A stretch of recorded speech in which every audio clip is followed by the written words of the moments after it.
চলুন যিনি গেস্ট আছে তার সঙ্গে পরিচিত হই। ওকে, প্রথমে আপনার নামটা একটু বলেন প্লিজ। আমার নাম ডলি। ডলি, পুরো নামটা? ডলিমণি। ডলি মণি। কি নামে ডাকে সবাই? সবাই ডলি বলেই ডাকে। মণি বলে ওটা? না, মনি শুধু আমার ভালোবাসার মানুষ ডাকে। আচ্ছা ঠিক আছে। তো ডলি, আপনার বয়স কত এখন? এখন 24। 24 বছর বয়স। থাকছেন কোথায়? আমি মাওনা থাকি। মাওনাতে থাকেন। আর ওটা কি আপনার জন্ম জেলা? না, আমার দেশের বাড়ি সিরাজগঞ্জ। সিরাজগঞ্জে। তো 24 বছরের ডলি আজকে এখানে এসছে এবং ডলির কি গল্প সেটা আমরা উদ্ঘাটন করতে চাই। আমি কিছুটা জানি এবং আমার কাছে মনে হয়েছে যে এটা একটা বার্নিং ইস্যু হতে পারে রিসেন্টলি, রাইট নাও। কারণ ফেসবুকে আমরা এরকম ঘটনা অনেক দেখি, হরহামেশাই দেখি। এটা নতুন কিছু না, তবে আবারও একবার নতুন করে মনে করিয়ে দেওয়া দরকার। খুব ইম্পর্টেন্ট একটা গল্প। এবং ডলি, আপনি যেহেতু পরিণত বয়স্ক এবং আপনার যে গল্প সেই জায়গাটা থেকে আপনার ফেস বা আপনার চেহারা সামাজিক যোগাযোগ মাধ্যমে যদি আমরা দেখাই, অনেকেই সেটা নিয়ে বিরূপ মন্তব্য করতে পারে, আপনার জীবনে বিরূপ প্রতিক্রিয়া পড়তে পারে। এটা জেনেও কি আপনি রাজি আছেন যে আপনার ছবি বা আপনার ভিডিও ফেসবুকে বা ইউটিউবে গণযোগাযোগ মাধ্যমে? হ্যাঁ, এটা আমাকে আপনার কোনো আপত্তি আমার নেই? রবিউল ছাড়া অন্য কোন খারাপ বললে আমার সমস্যা হয় না। মানে আপনার এতে কোনো আপত্তি নাই? না, আমার কোনো আপত্তি নেই। আচ্ছা, তার মানে আপনি সজ্ঞানে স্বেচ্ছায় অনুমতি দিচ্ছেন। ঠিক আছে, ও যেহেতু অনুমতি দিয়েছে, this is a very sensitive episode. প্রিয় শ্রোতা, ও একটা ব্যক্তির নাম নিয়েছে, কেন নিয়েছে আমরা টাচ পেলাম, আমরা শেষ পর্যন্ত গেলে হয়তো জানবো। কোনো কিছু গেস করবেন না, কারণ আমি সবসময় বলি যে একটা বাঁকে এসে অনুমান করার কোনো উপায় নেই আরেকটা বাঁকে কি ঘটছে। তো ও অনুমতি যেহেতু দিয়েছে, আমরা ফেসবুকে আমার ইউটিউব চ্যানেলে ওনার ছবি এবং ভিডিও পাবলিশ করব। ওকে, শুরু করি আমরা ডলি, একেবারে ছোটবেলা যেখান থেকে আপনার শুরু করার আছে। আমরা 3 বোন, 1 ভাই। আমি সবার ছোট, খুব আদরের আর অনেক দুষ্ট। আপনার কাঁদতে ইচ্ছে করলে আপনি কাঁদবেন, কোনো সমস্যা নাই, লুকানোর কিছু নাই। আমি সবসময় মানুষকে বলি যারা এখানে গল্প বলতে আসেন, 2 থেকে 2.5 ঘন্টা সময় পাওয়া যায় আপনাদের সাথে। আপনার যা করতে ইচ্ছে করে, মনটাকে হালকা করার জন্য যা বলতে ইচ্ছে করে আমাকে বলেন। যখন আপনাকে চেয়ার দিব, তার মানে ইটস ইওর চেয়ার, আপনি বলতে পারেন, কোনো সমস্যা নেই। আমার বাবা 2007 সালে মারা যায়। তারপরে তখন আপনার বয়স কত?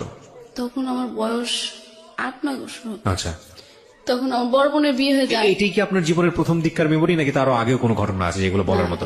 এখান থেকে। আচ্ছা, কিভাবে মারা গেল বাবা? ও, আমার বাবা অনেক টাকা ঋণ করছিল। আচ্ছা, তারপরে উনি মানে এই ঋণের চিন্তায় স্টক করে মারা যায় হঠাৎ করে। কয় ভাই বোন ছিলেন আপনারা? আমরা 3 বোন, 1 ভাই। আপনি বড় বোনের শুধু বিয়ে দিছিল। আচ্ছা আর আমরা 2 বোন আর আমার ভাই ছিল। আচ্ছা। ভাই বিয়ে করছিল। আপনার বাবা কি করতো? আমার বাবা ব্যবসা করতো।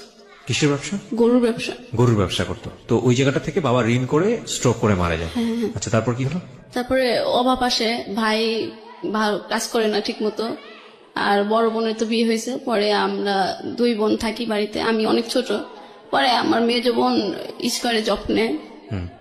তারপরে কিছুদিন পর আমিও জব নেওয়ার জন্য চেষ্টা করি, যেভাবে হয়তো 2 বোন চাকরি করলে বাড়ির সংসারটা একটু ভালো মতো চলবে। পরে 2009-এ আমি ঢাকাতে আসি। বাড়িতে তো অনেক অভাব থাকে। ঢাকাতে আসলে আমিও চাকরি নেই, আমার চাকরি হয় না, ছোট বলে কেউ নিতে চায় না। পরে আমার বোন বলে যে আমাদের অনেক অভাব, হাতে পায়ে ধরে আমার চাকরিটাও নিয়ে দেয়। পরে আমার বড় বোন কেউ নিয়ে আসে। পরে আমরা 3 বোন চাকরি করি, খুব ভালোভাবে দিন কাটে তখন আমাদের। পরে আমি 2013 সালে আমার পাশের গ্রামের এক খালা বলে যে ডলিকে তো একটা ছেলে পছন্দ করতেছে, তো ওর তো এখন সুন্দর হয়েছে আগের চেয়ে, তো ওকে বিয়ে দাও। পরে বাড়ি থেকে এটা বলে, আমি জানি না। পরে বাড়িতে একদিন আমাকে নিয়ে যায়, অনেকদিন পর ছুটিতে যাই। পরে ছুটিতে গেলে ওইখান থেকে এসে আমাকে ওই দিন দেখে, মানে আমার যে শাশুড়ি হবে সে আমার চুল দেখে পছন্দ করে ফেলায়। পরে ওই দিন পাকা টাকা করে ফেলায় যে আমার ছেলে যদি বিয়ে করে এই মেয়েকে বিয়ে করবে। আচ্ছা। পরে উনি বাইরে থাকতো, পরে বাইরে থাকতে করে এরকম কথা মতো হইতো। পরে সবকিছু ঠিকঠাক হইলো, আমি চলে আসলাম। পরে আমি বললাম না, আমি এখন বিয়ে করব না, আমি আরো কিছুদিন চাকরি করব। পরে আমার বড় আপু প্রেম করে বিয়ে করে থাকে, এই জন্য এখন আমি সিরিয়ালে থাকি। পরে আমাকে বিয়ে দিয়েবেই। আচ্ছা। আমার মা কথা দিয়ে দেয় যে আমি যদি বেঁচে থাকি তাহলে আপনার ছেলের সাথে আমার মেয়ে বিয়ে দেবো। ছেলে দেশের বাইরে থাকে? হ্যাঁ, দেশের বাইরে থাকে। পরে আমাকে বাড়িতে নিয়ে এসে ওই ছেলেদের বাড়িতে বেড়াইতে নিয়ে যায়, আমরা দেখতে যাব। পরে ওইখানে নিয়ে আমাকে কাবিন করে ফেলায়। আপনি ছেলেকে তখন দেখেননি? না না, আমিও দেখিনি। ছেলেটা কোথায় আছে? দেশের বাইরে? মালয়েশিয়াতে। মালয়েশিয়াতে। আচ্ছা। পরে কাবিন করে ফেলায়। পরে আমি আমাদের বাড়িতে চলে আসার পর আমি ঢাকা চলে আসি তারপরের দিন। যে তোমরা ওকে জোর করে বিয়ে দিছো কেন। পরে আমাকে ওই মারধর করে পরে বলতেছে এই বিয়ে তোমার করতে হবে। হুম। পরে ঢাকাতে আসার পরে ওই ছেলে আমার ফোন নাম্বার নিয়ে আমার সাথে কথা বলতে চায়। আচ্ছা। পরে কথা বললে আমি ওকে বলি যে দেখেন আমাকে বিয়ে করেন না, আমি এখন বিয়ে করব না, আমি আরো অনেক দেরিতে বিয়ে করব। পরে বলে না আমার বাড়ি থেকে মা পছন্দ করছে, আমি তোমাকে বিয়ে করব। পরে 14 সালে চলে আসে। হুম। চলে আসলে পরে বিয়ে করে আমাকে নিয়ে যায়। পরে 2 মাস থাকে, থাকার পরে চলে যায়। পরে আমি বলি যে আপনি চলে গেছেন এরকম করে ফ্যামিলিতে, আমরা গরিব, ওরাও মানে ধনী ছিল, তো আমাদের বাড়ি থেকে বেশি টাকা দিতে পারে নাই, 1,20,000 টাকা দিছিল। হুম। এটা বলে আমার শাশুড়ি বলে আমার বাড়ির সাথে আমার চেহারা মেলে না, ফকিরের মতো দেখা যায়। কি বলে এটা? আমার শাশুড়ি আচ্ছা। এরকম কথা সবসময় বলে। আর ওই বাড়িতে কিছু হারাইলে বলে যে বউ চুরি করে বাপের বাড়ি দিয়েছে। তখন আপনার জামাইয়ের সঙ্গে দেখা হয়নি? আপনি না, আমার সাথে আইছে, আচ্ছা, আসার পরে আমাকে কি তো কথা হলো? রেখে চলে গেল আবার। না, কিন্তু আসার পরে কি কথাবার্তা হলো? কেমন লাগলো জামাইয়ের সাথে? না, আমি ওনার সাথে তখন আমার ভালো কথার সম্পর্ক হয় নাই, কারণ আমি তো ওনাকে বিয়ে করবই না। আচ্ছা। আর ওনার অনেক বয়স ছিল হ্যাঁ। তখন ওনার বয়স ছিল 32 বছর তখন। আপনার বয়স কত তখন? আমার বয়স ছিল তখন মনে হয় 20 এরকম হবে। কেমন বিষয়? আপনার কত সালে বিয়ে হয়েছে আপনার? 14 সালে। 14 সালে, আজকে হচ্ছে 19। ওইরকমই বলা চলে। হ্যাঁ, তো পরিণত বয়সী তো ছিলেন মোটামুটি। হ্যাঁ। আচ্ছা। কিন্তু আমি তো ওনাকে বিয়ে করবো না আমি বলছিলাম, তারপরে উনি বিয়ে করছে কেন? সেটা তো উনি দায়ী না, আমার মনে হয় আপনার মাও অনেকখানি দায়ী। হ্যাঁ, মা তো কথা দিয়ে দিছে, পরে আমি তো ওনাকে না করছি, আচ্ছা। আমাকে বিয়ে করেন না, আপনি নিষেধ করলেই হবে। আচ্ছা আচ্ছা আচ্ছা। হুম। পরে উনি চলে যায় এরকম কথা বলে। পরে আমার পাশের বাড়ি কিছু ছেলেরা ছিল, মানে দেবর লাগে সম্পর্ক, ওরা যদি বাসার কাজ দিয়ে যাইতো তাহলে বলতো যে বউ ফোন দিয়ে নিয়ে এসে। হুম। আমি বাড়ির বাইরে বের হইলে বলতো যে বউ মনে হয় ওই ছেলের সাথে কথা হয়েছে তাই ওই বাইরে চলে গেছে। এরকম নানান কথা। আমার দেবর ছিল একটা, ও আমাকে মারধর করতো, এত ছেলেদের সাথে কিসের কথা, বাড়ির বাইরে কিসের বের হনো, মানে এরকম। পরে আমি আমার হাজবেন্ডের কাছে সবকিছু বলি। আচ্ছা। যে এরকম, কি নাম ছিল আপনার হাজবেন্ডের? আমার হাজবেন্ডের নাম জ্যোতি। জ্যোতি। জ্যোতির কাছে সবকিছু বলেন? হ্যাঁ। হ্যাঁ, যে তুমি আসো, এরকম করতেছে, আমাকে বিশ্বাস করে না, তুমি থাকলে আর এরকম সন্দেহ করবে না। হুম। আর আমার যখন যেটা লাগে ওইটা তো আমি বারবার চাইতে পারি না, তো তুমি আমাকে মাসে মাসে টাকা পাঠাবা। হুম। বলে যে টাকা পাঠাইতে কি হবে, আমি তো খাওয়ার টাকা বাবার কাছে দিয়েই দিই, হুম। তুমি আর টাকা দিয়ে কি করবা। আচ্ছা। পরে এরকম করার পরে আমি একদিন আমার শাশুড়ির একটা কাপড় হারিয়ে গেল। পরে আমাকে বলতেছে যে এই বউ চুরি করছে, চুরি কইরা বাপের বাড়ি দিছে। পরে আমি বলছি যে না আমি চুরি করি নাই। পরে ওরা কবিরাজ বাড়িতে গেছে, আচ্ছা। চোর ধরবে। পরে কবিরাজ মনে হয় কি বলছিল এটা এসে বলে নাই। পরে আমাকে আর ওই দিন কিছু বলে নাই। না বললে একদিন ঘরে আমাদের ওখানে প্রচুর পরিমাণ আম হয় ওদের বাড়িতে। হুম হুম হুম। পরে একদিন আম ঝাঁকাতে পেরে আমার শাশুড়ি যে গনে রাখছিল আমি আর সেটা জানতাম না। আচ্ছা। পরে আমি 2টা আম নিয়ে আমার পাশের বাড়ির একজনকে দিছি, আমগুলো পাকছে খান, বৃদ্ধ লোক উনি।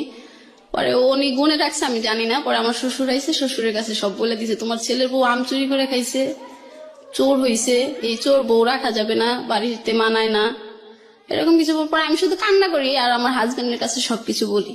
ও বলে ঠিক আছে মা এখন বলতেছে বলুক, আমি আসলে তো আর বলবে না। আচ্ছা, ওই দিনও গেল। পরে একদিন গরুর মাংস রান্না করব। পরে গরুর মাংস আমার শাশুড়ি কেটে পিস গুনে রাখছে যে এখানে এত পিস মাংস আছে। আচ্ছা।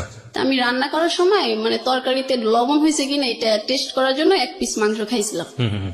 সেটা আমাকে না জিজ্ঞাসা করে আমার শ্বশুরের কাছে বিচার দিতেছে। আর আমার একটা চাচি শ্বশুর ছিল, ওনাকে ডেকে এনে দেখাইতেছে, দেখো বউ না মাংস চুরি করে খাইছে।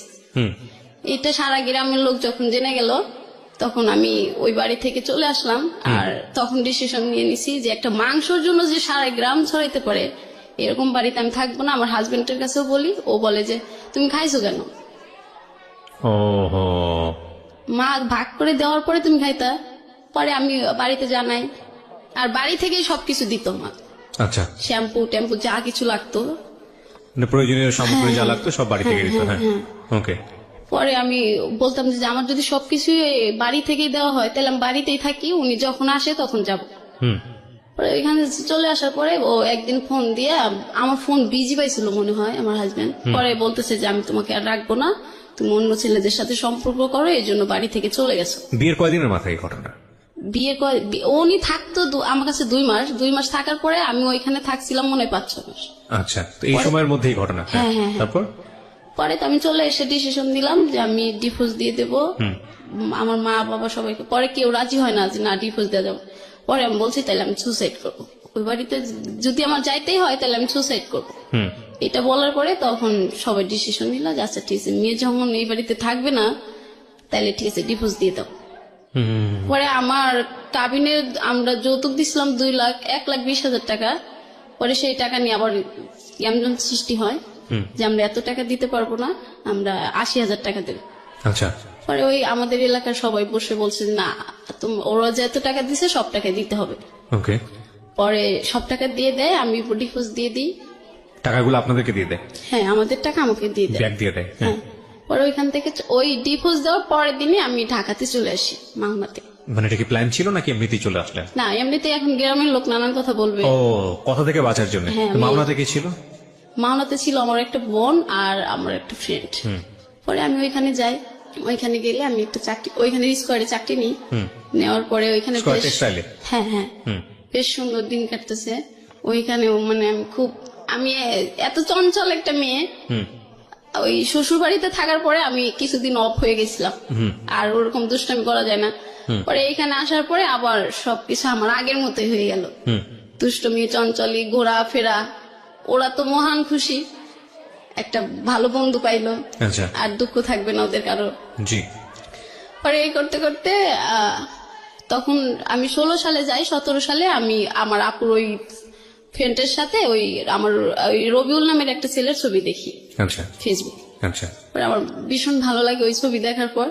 পরে আমি বলতেছি আপু এই ছেলেটারে না আমার খুব ভালো লাগছে। পরে আপু বলতেছে প্রেম করবি? আমি বলছি হ। পরে বলতে যাচ্ছে ঠিক আছে, মিঠুর কাছে বলে ওই ছেলের এই নাম্বার। আপুটা কে ছিল? আমার আপু। আপন? হ্যাঁ। আচ্ছা।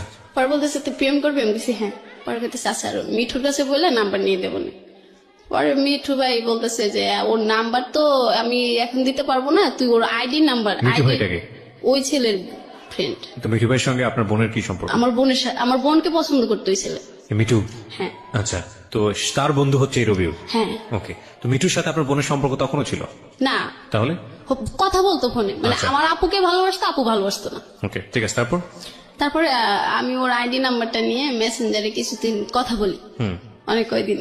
ও ওর নাম্বারটা দিতে চাচ্ছে না। পরে একদিন আমি মেসেঞ্জারে ফোন দিই। পরে আমি বলি আচ্ছা আপনি কি সমস্যা, আপনি কথা বলতে চান না কেন? পরে বলে যে না আমি যদি প্রেম করি তাহলে তো টাকা লাগবে, আমি তো কোনো কাজ করি না, এই জন্য আমি কারোর সাথে প্রেম করি না। আমি বলছি কেন, প্রেমের চেক টেক খাইছেন নাকি? পরে কয় হ্যাঁ একটা মেয়েকে ভালোবাসতাম, ওই মেয়ের বিয়ে হয়ে গেছে, এরপরে আর প্রেম করি না, আর প্রেম করতে তো টাকা লাগে। পরে আমি বললাম যে ঠিক আছে তাইলে তুমি আমার বয়ফ্রেন্ড হও, আমি তোমার গার্লফ্রেন্ড হই। কয় না এটা হবে না, আমি তোমার গার্লফ্রেন্ড হই, তুমি আমার বয়ফ্রেন্ড হও। মানে আমি টাকা পয়সা খরচ করার? হ্যাঁ হ্যাঁ, মানে বয়ফ্রেন্ড হইলে আমি টাকা খরচ করবো আর ও তোমার গার্লফ্রেন্ড থাকবে। পরে আমি বললাম আচ্ছা ঠিক আছে, আমার তো তোমাকে ভালো লাগছে, তাহলে ঠিক আছে তুমি কিন্তু আজকের থেকে আমার গার্লফ্রেন্ড। পরে বলছে ঠিক আছে। এভাবে 17 সাল থেকে আমরা প্রেম করতেছি। পরে রোজার ঈদ আসলো, ওকে বললাম যে আচ্ছা আমরা কি দেখা করতে পারি? পরে বলতেছে হ্যাঁ দেখা তো করা যায়, কিন্তু যে দেখা করতে তো অনেক খরচ হবে। আমি তো তোমাকে বলছি আমার কাছে টাকা পয়সা থাকে না, বাড়ি থেকে যদি টাকা দেয় তাহলে আমি ঘুরতে পারি, নাইলে না। পরে আমি বলছি যে তুমি চিন্তা করো কেন, তুমি তো আমার গার্লফ্রেন্ড, আমি তো তোমার টাকা খরচ করতে দেবো না। পরে বলছে ঠিক আছে তাইলে মিঠু ভাইয়ের কাছে বলি, যদি ভাই বলে তাহলে দেখা করব। পরে আমি বলছি কেন মিঠু ভাইয়ের কাছে বলতে হবে কেন? কয় না প্রেম করে দিছে, পরে ওরে যদি না বলি পরে কেমন না। পরে আমি বলছি আচ্ছা ঠিক আছে।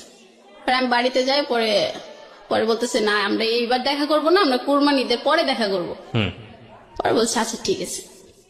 পরে ঈদের পরে একবার আমি আমার আপু নওগাঁতে যাই ঘুরতে, ওই মিঠু ভাইয়ের সাথে দেখা করতে। আচ্ছা।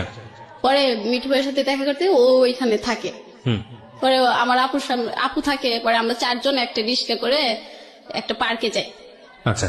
পরে ওই দিন আর কোনো কথা হয় নাই ওর সাথে, আপু ছিল, মিঠু ভাই ছিল, শুধু একটুকু কথা হয়েছে বিএনের কি শরীর খারাপ, এইটুকু কথা বলে ও পরে ওর ফ্রেন্ডদের সাথে চলে গেছে। আমি আমার আপু আর মিঠু ভাই চলে এসেছি, আমাদের গাড়িতে উঠাই দিছে, পরে চলে এসেছি। পরে আসার পর ওই দিনকে দেখার পর থেকে প্রেমটা আরো গভীর হয়ে গেল। মানে ও আমাকে সামনাসামনি দেখছে, আমিও সামনাসামনি দেখছি। আচ্ছা। পরে তো মানে কন্টিনিউ কথা হচ্ছেই, ঘুম নাই, কারো খাওয়া নাই, শুধু কথা আর কথাই আমি কিন্তু ফোন দিয়ে সবসময় কথা বলি। পরে ও একদিন আমার মর্নিং ডিউটি থাকে, পরে আমার ডিউটি শেষ হয় 2টা বাজে। ও পরে মানে ফোন দিচ্ছে আমি অফিস থেকে একটু দেরি করে আইছি, ফোন রুমে রেখে গেছিলাম, পাগল হয়ে গেছে আমার সাথে কথা বলার জন্য। ওকে ওকে ওকে। পরে আমার একটা ফ্রেন্ড ছিল, ও ধরছে, পরে বলতেছে যে আপু একটু ডলিমনির কাছে দেওয়া যাবে? বলতেছে ও তো এখনো আসে নাই, প্লিজ আপু আপনি জান আমি 8 ঘন্টা ওর সাথে কথা বলি না, আমার খুব খারাপ লাগতেছে। পরে আমার ওই ফ্রেন্ডটা আমার কাছে ফোন নিয়ে যায়, আচ্ছা, অফিসে নিয়ে যায়, যে তুই এখন আসতেছিস না, তোর রবিউল তো পাগল হয়ে গেছে তোর জন্য। পরে আমি ওইখান থেকে কথা বলতে বলতে রুমে আসি, আসার পরে আবার সে কথা বলতে বলতে আবার সকাল হয়ে যায়, আচ্ছা, আমরা কথা বলতেই থাকি। পরে কথা বলতে বলতে কথা রেখে ও ফোন রেখে দেওয়ার পরে আমি ইউটিউবে যাই, যা দেখি একটা অপূর্ব নাটক আসছে, আচ্ছা, বড় ছেলে একটা নাটক ইউটিউবে। হ্যাঁ, খুব আমার- জনপ্রিয় নাটকটা। হ্যাঁ, হ্যাঁ, অপূর্ব আমার ফেভারিট একটা নায়ক। পরে আমি ওই নাটকটা দেখার পরে বললাম রবিউল একটা নাটক আইছে আমার অপূর্বর, তুমি নাটকটা দেখবা। পরে বলতেছে আমার কাছে তো এমবি নাই, তুমি তো জানোই আমি এমবি কিনতে পারি না। পরে বলছে আচ্ছা ঠিক আছে আমি এমবি পাঠিয়ে দেবো, তুমি নাটকটা দেখবা। আর এই নায়কটা যেভাবে ভালোবাসে নায়িকাটাকে, ওইভাবে আমাকে ভালোবাসবা। আচ্ছা, পরে বলতেছে আচ্ছা ঠিক আছে তুমি এমবি পাঠায় দাও, আমি দেখবো। আর এভাবে ভালোই চলতেছিল আমাদের, আমি তো মহা খুশি, অনেকদিন পর ভালোবাসার একটা পছন্দের মানুষ পাইছি। মানে আমার মতো খুশি আর রুমে কেউ থাকে না, সব সময় রুমে লোকজনকে ডিস্টার্ব, ফোনে কথা বলি। কোরবানিদ আসলেও আমরা তো কথা হয়েছিল কোরবানিতে দেখা করব, পরে দেখা করি, দেখা করলে পরে ওইখানে ওর ফ্রেন্ড আসে 3টা, আর আমি, আচ্ছা, আর মিঠু ভাই তো থাকে। আচ্ছা, পরে বলছে যে ঠিক আছে আমরা দেখা করব, দুপুরে লাঞ্চ করাবে তুমি একটা রেস্টুরেন্টে। পরে আমি বলছি আচ্ছা ঠিক আছে। পরে আমরা যাই, ওর ফ্রেন্ড গুলাই আসার পরে আমরা একটা রেস্টুরেন্টে যাই, তারপরে ওর পছন্দের খাবার ও অর্ডার করলো, আর আমি আমার পছন্দের খাবার অর্ডার করি। পরে সবাই খাওয়ার পরে ও বলতেছি না আমরা 1 গ্লাস লাচ্চা খাই। লাচ্ছি। হ্যাঁ, পরে আমি বলছি আচ্ছা ঠিক আছে খাই। পরে লাচ্ছি খাওয়ার পরে ও বলতেছে আমি একটু খাবো, পরে তুমি খাবা। পরে বললাম কেন এটা বললাম? এটা এরকম করে খাইলে নাকি ভালোবাসা বাড়ে, তাহলে আমি ওকে ছেড়ে কখনো চলে যাব না। পরে বললাম আচ্ছা ঠিক আছে, তাহলে আর 1 গ্লাস নেই, তাহলে ভালোবাসাটা বেশি বেড়ে যাবে। পরে বলতেছে আচ্ছা ঠিক আছে। পরে ওইখান থেকে খাওয়াটার পর ওর ফ্রেন্ড গুলো বগুড়া মহস্থান করে যায় ওইখানে ঘুরতে। পরে আমি আর ওকে একটা হোটেলে নিয়ে যায়, পরে ওইখানে একটা রুম ঠিক করে দেয়, ওইটাও আমার টাকায়। আমি মিঠু ভাইয়ের কাছে টাকা দিই যে ভাইয়ার ওদের টাকাটা দেন, পরে ওইখানে দিই। পরে ওরা আবার ঘুরবে, ওদের তো খরচ আছে, আর ওরা তো ওদের কাজে আসে নাই। পরে ওইখানে আসলে পরে আবার ওদেরকে রবিউল বলতেছে তাহলে আর 1,000 টাকা দাও, আমি ওদেরকে দিয়ে দিই, ওরা ঘুরবে। আচ্ছা, পরে আমি বললাম আচ্ছা ঠিক আছে, তা দিয়ে দাও। পরে দিয়ে দিল, ওরা চলে গেল, আমি আর রবিউল। পরে রবিউল বলতেছে যে আজকে কিন্তু সারা রাত আমরা এই জায়গায় থাকবো। পরে আমি বলছিলাম সারা রাত থাকবো, তুমি তো এই কথা বলো না, এই বাড়িতে তো আমি বলে আসলাম চুরি করে আইছি। পরে বলতেছে যে আচ্ছা তুমি ফোন টোন অফ করে রাখো, তাইলেই হবে। আচ্ছা, ওকে জানতো আপনার পাঁচটা যে আপনার একটা বিয়ে হয়েছিল? হ্যাঁ, ও ওই সময়টা মিঠু ভাই বলছিল। মিঠু ওর তো ফ্রেন্ড ছিল, ও বলে দিয়েছিল সবকিছু। আচ্ছা, আমি বলি নাই, আমি পরে আমাকে কখনো জিজ্ঞাসা করেনি যে? না আমাকে জিজ্ঞাসা করেনি তখন পর্যন্ত? না। আচ্ছা, তারপর ও পরে ওই সময় জিজ্ঞেসছিল কি ব্যাপার, তো আমাকে পছন্দ হচ্ছে না তোমার? পরে বলছি হ্যাঁ হয়েছে তো। পরে বলতেছে তাইলে আমার কাছে আসো না কেন? আমি তো তোমার কাছেই একটা রুমের ভিতর আছি।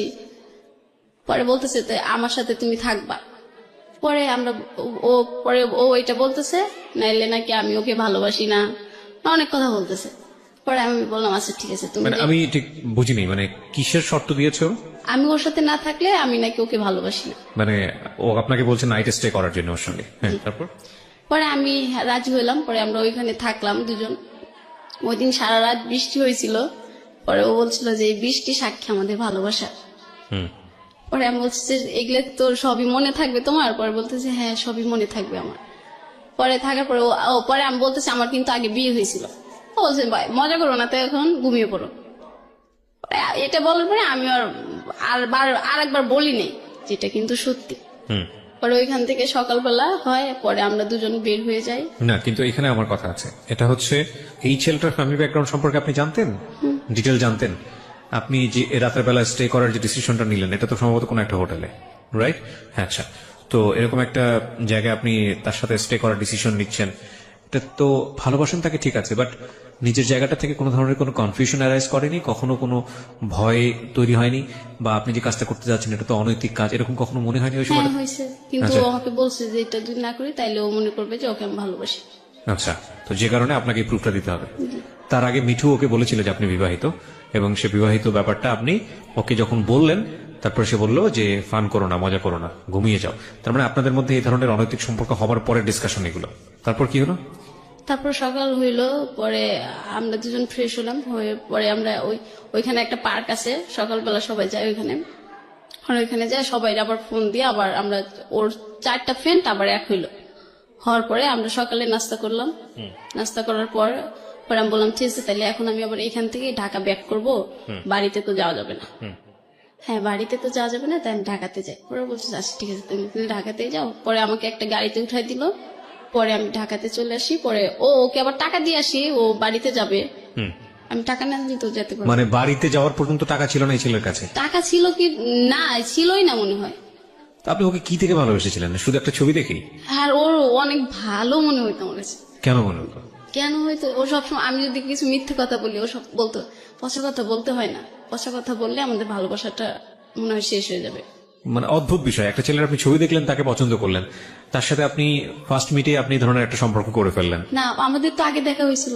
মানে দেখা হয়েছিল, তার মানে একটা প্ল্যান ছিল একদম পুরোপুরি যে আপনি বগুড়াতে যাচ্ছেন ওর সঙ্গে দেখা করার ওর জন্য। সঙ্গে দেখা করতে যাচ্ছি। হ্যাঁ। বগুড়াতে কেন গেলেন দেখা করতে? ও তো এখানে আসতে পারবে না, ওর বাড়ি ছিল কোথায়? ওর বাড়ি নওগাঁ। নওগাঁ থেকে ও বগুড়াতে আসতো? হ্যাঁ, আর আপনি সিরাজগঞ্জ থেকে? বগুড়াতে যেতাম। মানে দুজনের জন্য একটা মিডল পয়েন্ট বেছে নিয়েছেন, হ্যাঁ হ্যাঁ গিয়ে আপনারা কোন একটা হোটেলে থাকতেন। হ্যাঁ ওকে, তারপর কি হলো? আপনি পাশে ওরে যাওয়ার ভাড়া দিয়ে দিলেন, হ্যাঁ, তারপর? হ্যাঁ। পরে ওরা বাসায় চলে গেল, পরে আমি ঢাকাতে আসলাম। পরে আমার আপু তো একটু রাগী, আপু বুঝতে পারছে যে আমি ওর সাথেই ছিলাম। পরে আপু আমার সাথে আর কথা বললো না, কথা না বলে আমার ফ্রেন্ড পরে বলতেছে যে তুই কালকে সারা রাত ফোন বন্ধ করে রাখছিলি, সবাই তো খুব টেনশন করছে, তুই সকালবেলা ঘুম থেকে উঠে চলে গেছিস। মানে বলছে আমার দোষ নাই রে, ও না আমাকে ফোন বন্ধ করতে কইছিল, এই জন্য ফোন। মানে হে যা বলতো আপনি মোটামুটি চোখ বন্ধ করে সেগুলি করতেন? তারপরে বলতেছে যে এখন আর কথা বলিস না, তাইলে কিন্তু তোরে মারবে। কে মারবে? আমার বোন। আচ্ছা।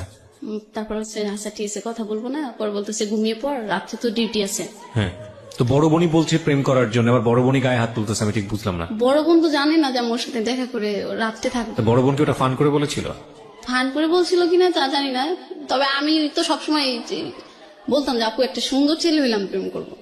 মানে আমার কাছে যেটা মনে হচ্ছে one kind of mysterious thing, because বড় বোন ইন্সপায়ার করতেছে সম্পর্ক করার জন্য, আবার সে যদি বাইরে নাইট স্টে করে তখন বড় বোন আবার গায়ে হাত তুলবে, মানে অদ্ভুত রকমের ব্যাপার স্যাপার।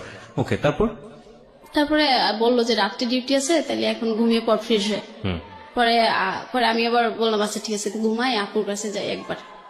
বড় আপুর কাছে? মানে এটা আপনাকে কে বলছে ঘুমিয়ে পড়ার কথা? আমার ফ্রেন্ড। ফ্রেন্ড বলতেছে? ফ্রেন্ডের সঙ্গে থাকতেন আপনি? ও একই জায়গায় চাকরি আমরা করতেন? এক রুমে 6 জন থাকি, আমরা রুমমেট। ও 6 জন থেকে আপনারা গার্মেন্টসে কাজটা করতেন? হ্যাঁ হ্যাঁ, মানে সবাই মানে একসাথে? প্রত্যেকটা রুমে 6-7 জন করে থাকে। সবাই একই গার্মেন্টসে কাজ করতেন? হ্যাঁ হ্যাঁ হ্যাঁ। আচ্ছা, ঠিক আছে, তারপর? পরে আমি বলতেছি না, আপু মন খারাপ থাকলে আমার ভালো লাগে না, যাই। তারপরে আমি আপুর কাছে যাই, পরে আপু ভাত রান্না করে মনে হয়, পরে আমার বলতেছে তুই যদি আমার শরীরে টাচ করিস আমি কিন্তু পাতিল মাতিল সব ফেলাই দেবো। পরে আমি বলতেছি আপু আচ্ছা আর কোথাও যাবো, কিন্তু ফোন অফ করবো না, যাও, তোমাদের আর টেনশন দেবো না। পরে কইতেছে এবারের মতোই শেষ তো? পরে বললাম হ্যাঁ এবারের মতোই শেষ। পরে বলতেছে আচ্ছা তাহলে যা, খাবার খায় ঘুমিয়ে পড়। পরে আপু যখন ক্ষমা করে দিল তাইলে তো আমি আরো খুশি। পরে রুমে আসলাম, রুমে এসে ঘুমাইলাম না, রবিউলের সাথে আবার কথা বললাম। পরে ও বলতেছে কেউ কিছু বলছে? বলছে যে হ্যাঁ আপু একটু রাগ করছিল, এখন আপুর রাগটা কমছে। পরে বলতেছে ঠিক আছে তাইলে তুমি এখন ঘুমাও, তোমার তো রাত্রে অফিস আছে, আমিও ঘুমিয়ে পড়বো। পরে বললাম আচ্ছা ঠিক আছে তাইলে ঘুমাও। পরে ও আবার রাত্রে কথা বলতে পারতো না, ওর ফ্যামিলি পাশের রুমে ওর মা থাকতো, খুব চুরি করে কথা বলতে হতো। পরে আমি সকালবেলা আবার অফিস থেকে আসলাম, অফিস থেকে আসার পর আবার কথা শুরু করে দিলাম। মানে এভাবে কথা বলতে বলতে দেখা যেত যে আমার বেতনের টাকা পুরো শেষ হয়ে যেত। আচ্ছা, তারপর আপনি কথা বলেই যাচ্ছেন। হ্যাঁ, তারপরে আমি কথা আমার ফ্রেন্ডের কাছে বলতাম যে দেখ এই মাসে কিন্তু আমার টাকা শর্ট পড়ে যাবে, তুই কিন্তু টাকা দিবি। হুম পরে ও বলতেছে ঠিক আছে তুই কথা বলগা যা। হুম পরে বাড়িতে টাকা দিতে পারতাম না, মা বলতো কি ব্যাপার, আমার মেয়ে তো এরকম না, আর যাই কিছু করুক আমার মেয়ে তো আমাকে টাকা পাঠায় প্রতি মাসের 1 তারিখ হইলে, আচ্ছা এখন টাকা পাঠাও না কেন? পরে বলতেছি মা এখন না একটু সমস্যা হয়েছে, আমার খালি মজা খাইতে ইচ্ছে করে, আমি দোকানে অনেক টাকা ঋণ করে ফেলাই, এই জন্য আমি টাকা দিতে পারতেছি না। আচ্ছা ঠিক আছে মা, সামনের মাস থেকে আমি তোমাকে দিয়ে দেবো, যাও। মিথ্যা কথা বলতেন। হ্যাঁ, পরে মিথ্যে কথা বললাম, মা পরে মনে করলো যে এইটাই মনে হয় ঠিক, হুম আমার মেয়ে তো মিথ্যে কথা বলে না, কিন্তু মা তো আর জানে না আমি প্রেমে পড়ছি। হুম পরে আবার রবিউল আমাকে ফোন দিয়ে বলল যে তুমি কি আমার সাথে আবার দেখা করতে পারবা? পরে আমি বলছি যে এখন সেদিনকে তোমার সাথে দেখা করে আসলাম, আবার এখন যাব, আমার কাছে তো এখন আর স্যালারি তো হয়ে গেছে 1 তারিখে হবে, হুম আর কিছুদিন পরে দেখা করি, তাহলে হাতে বেশি টাকা হবে, তখন দেখা করে আসবো, আর তোমার পছন্দের খাবারগুলো কিনে নিয়ে যেতে পারবো। হুম পরে বলতেছে না আমার পছন্দের খাবার কিনতে হবে না, তুমি আসো। পরে আমি বলছি না তুমি ওই দিনকে আমাকে বলছো তোমার কালো আঙ্গুর পছন্দ, আমি এবার গেলে পরে অনেকগুলো আঙ্গুর কিনে দিয়ে আসবো, তুমি বাড়িতে নিয়ে খাবা। হুম পরে বলতেছে তুমি আসবা কি আসবা না, আমি তোমার কাছে আঙ্গুর চাইছি? পরে আমি বলছি আচ্ছা ঠিক আছে আসবো। পরে বলতেছে তোমার অমুক দিন এই টাইমে চলে আসতে হবে। মানে তখন কমেন্ট করছে আসলে। হ্যাঁ, পরে আমি বললাম যে আচ্ছা ঠিক আছে। পরে আমি আমাদের এলাকায় যাই, যাওয়ার পরে আমার এক কাকি থাকে, ওর কাছ থেকে আমি লাভের উপর টাকা নিই।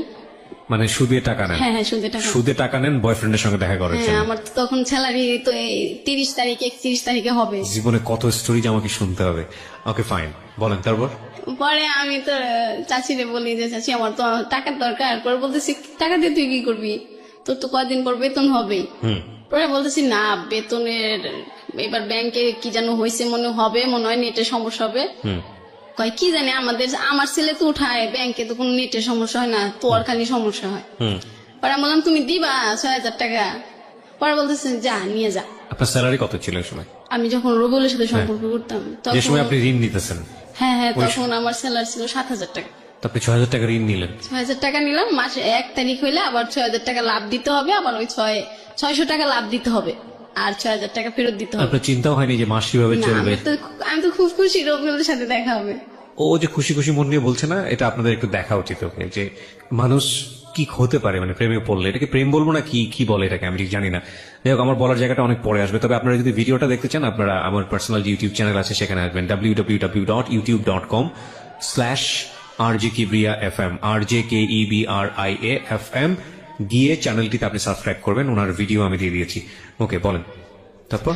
পরে আমি টাকা নিয়ে ওইখান থেকে আবার আমার ভাইয়ের মেয়ের সাথে দেখা হয়। পরে বলতেছে তুমি বাড়িতে না, যে এখানে কি করতেছো, যারাও দাদির কাছে গোয়া দি তুমি বাড়িতে এসো। আমি বলতেছি ও কি তোমাকে আমি টাকা দেবো, কিন্তু মার কাছে বললো না আমি বাড়িতে এসি। হুম পরে কইতেছে তাহলে বাড়িতে আসো।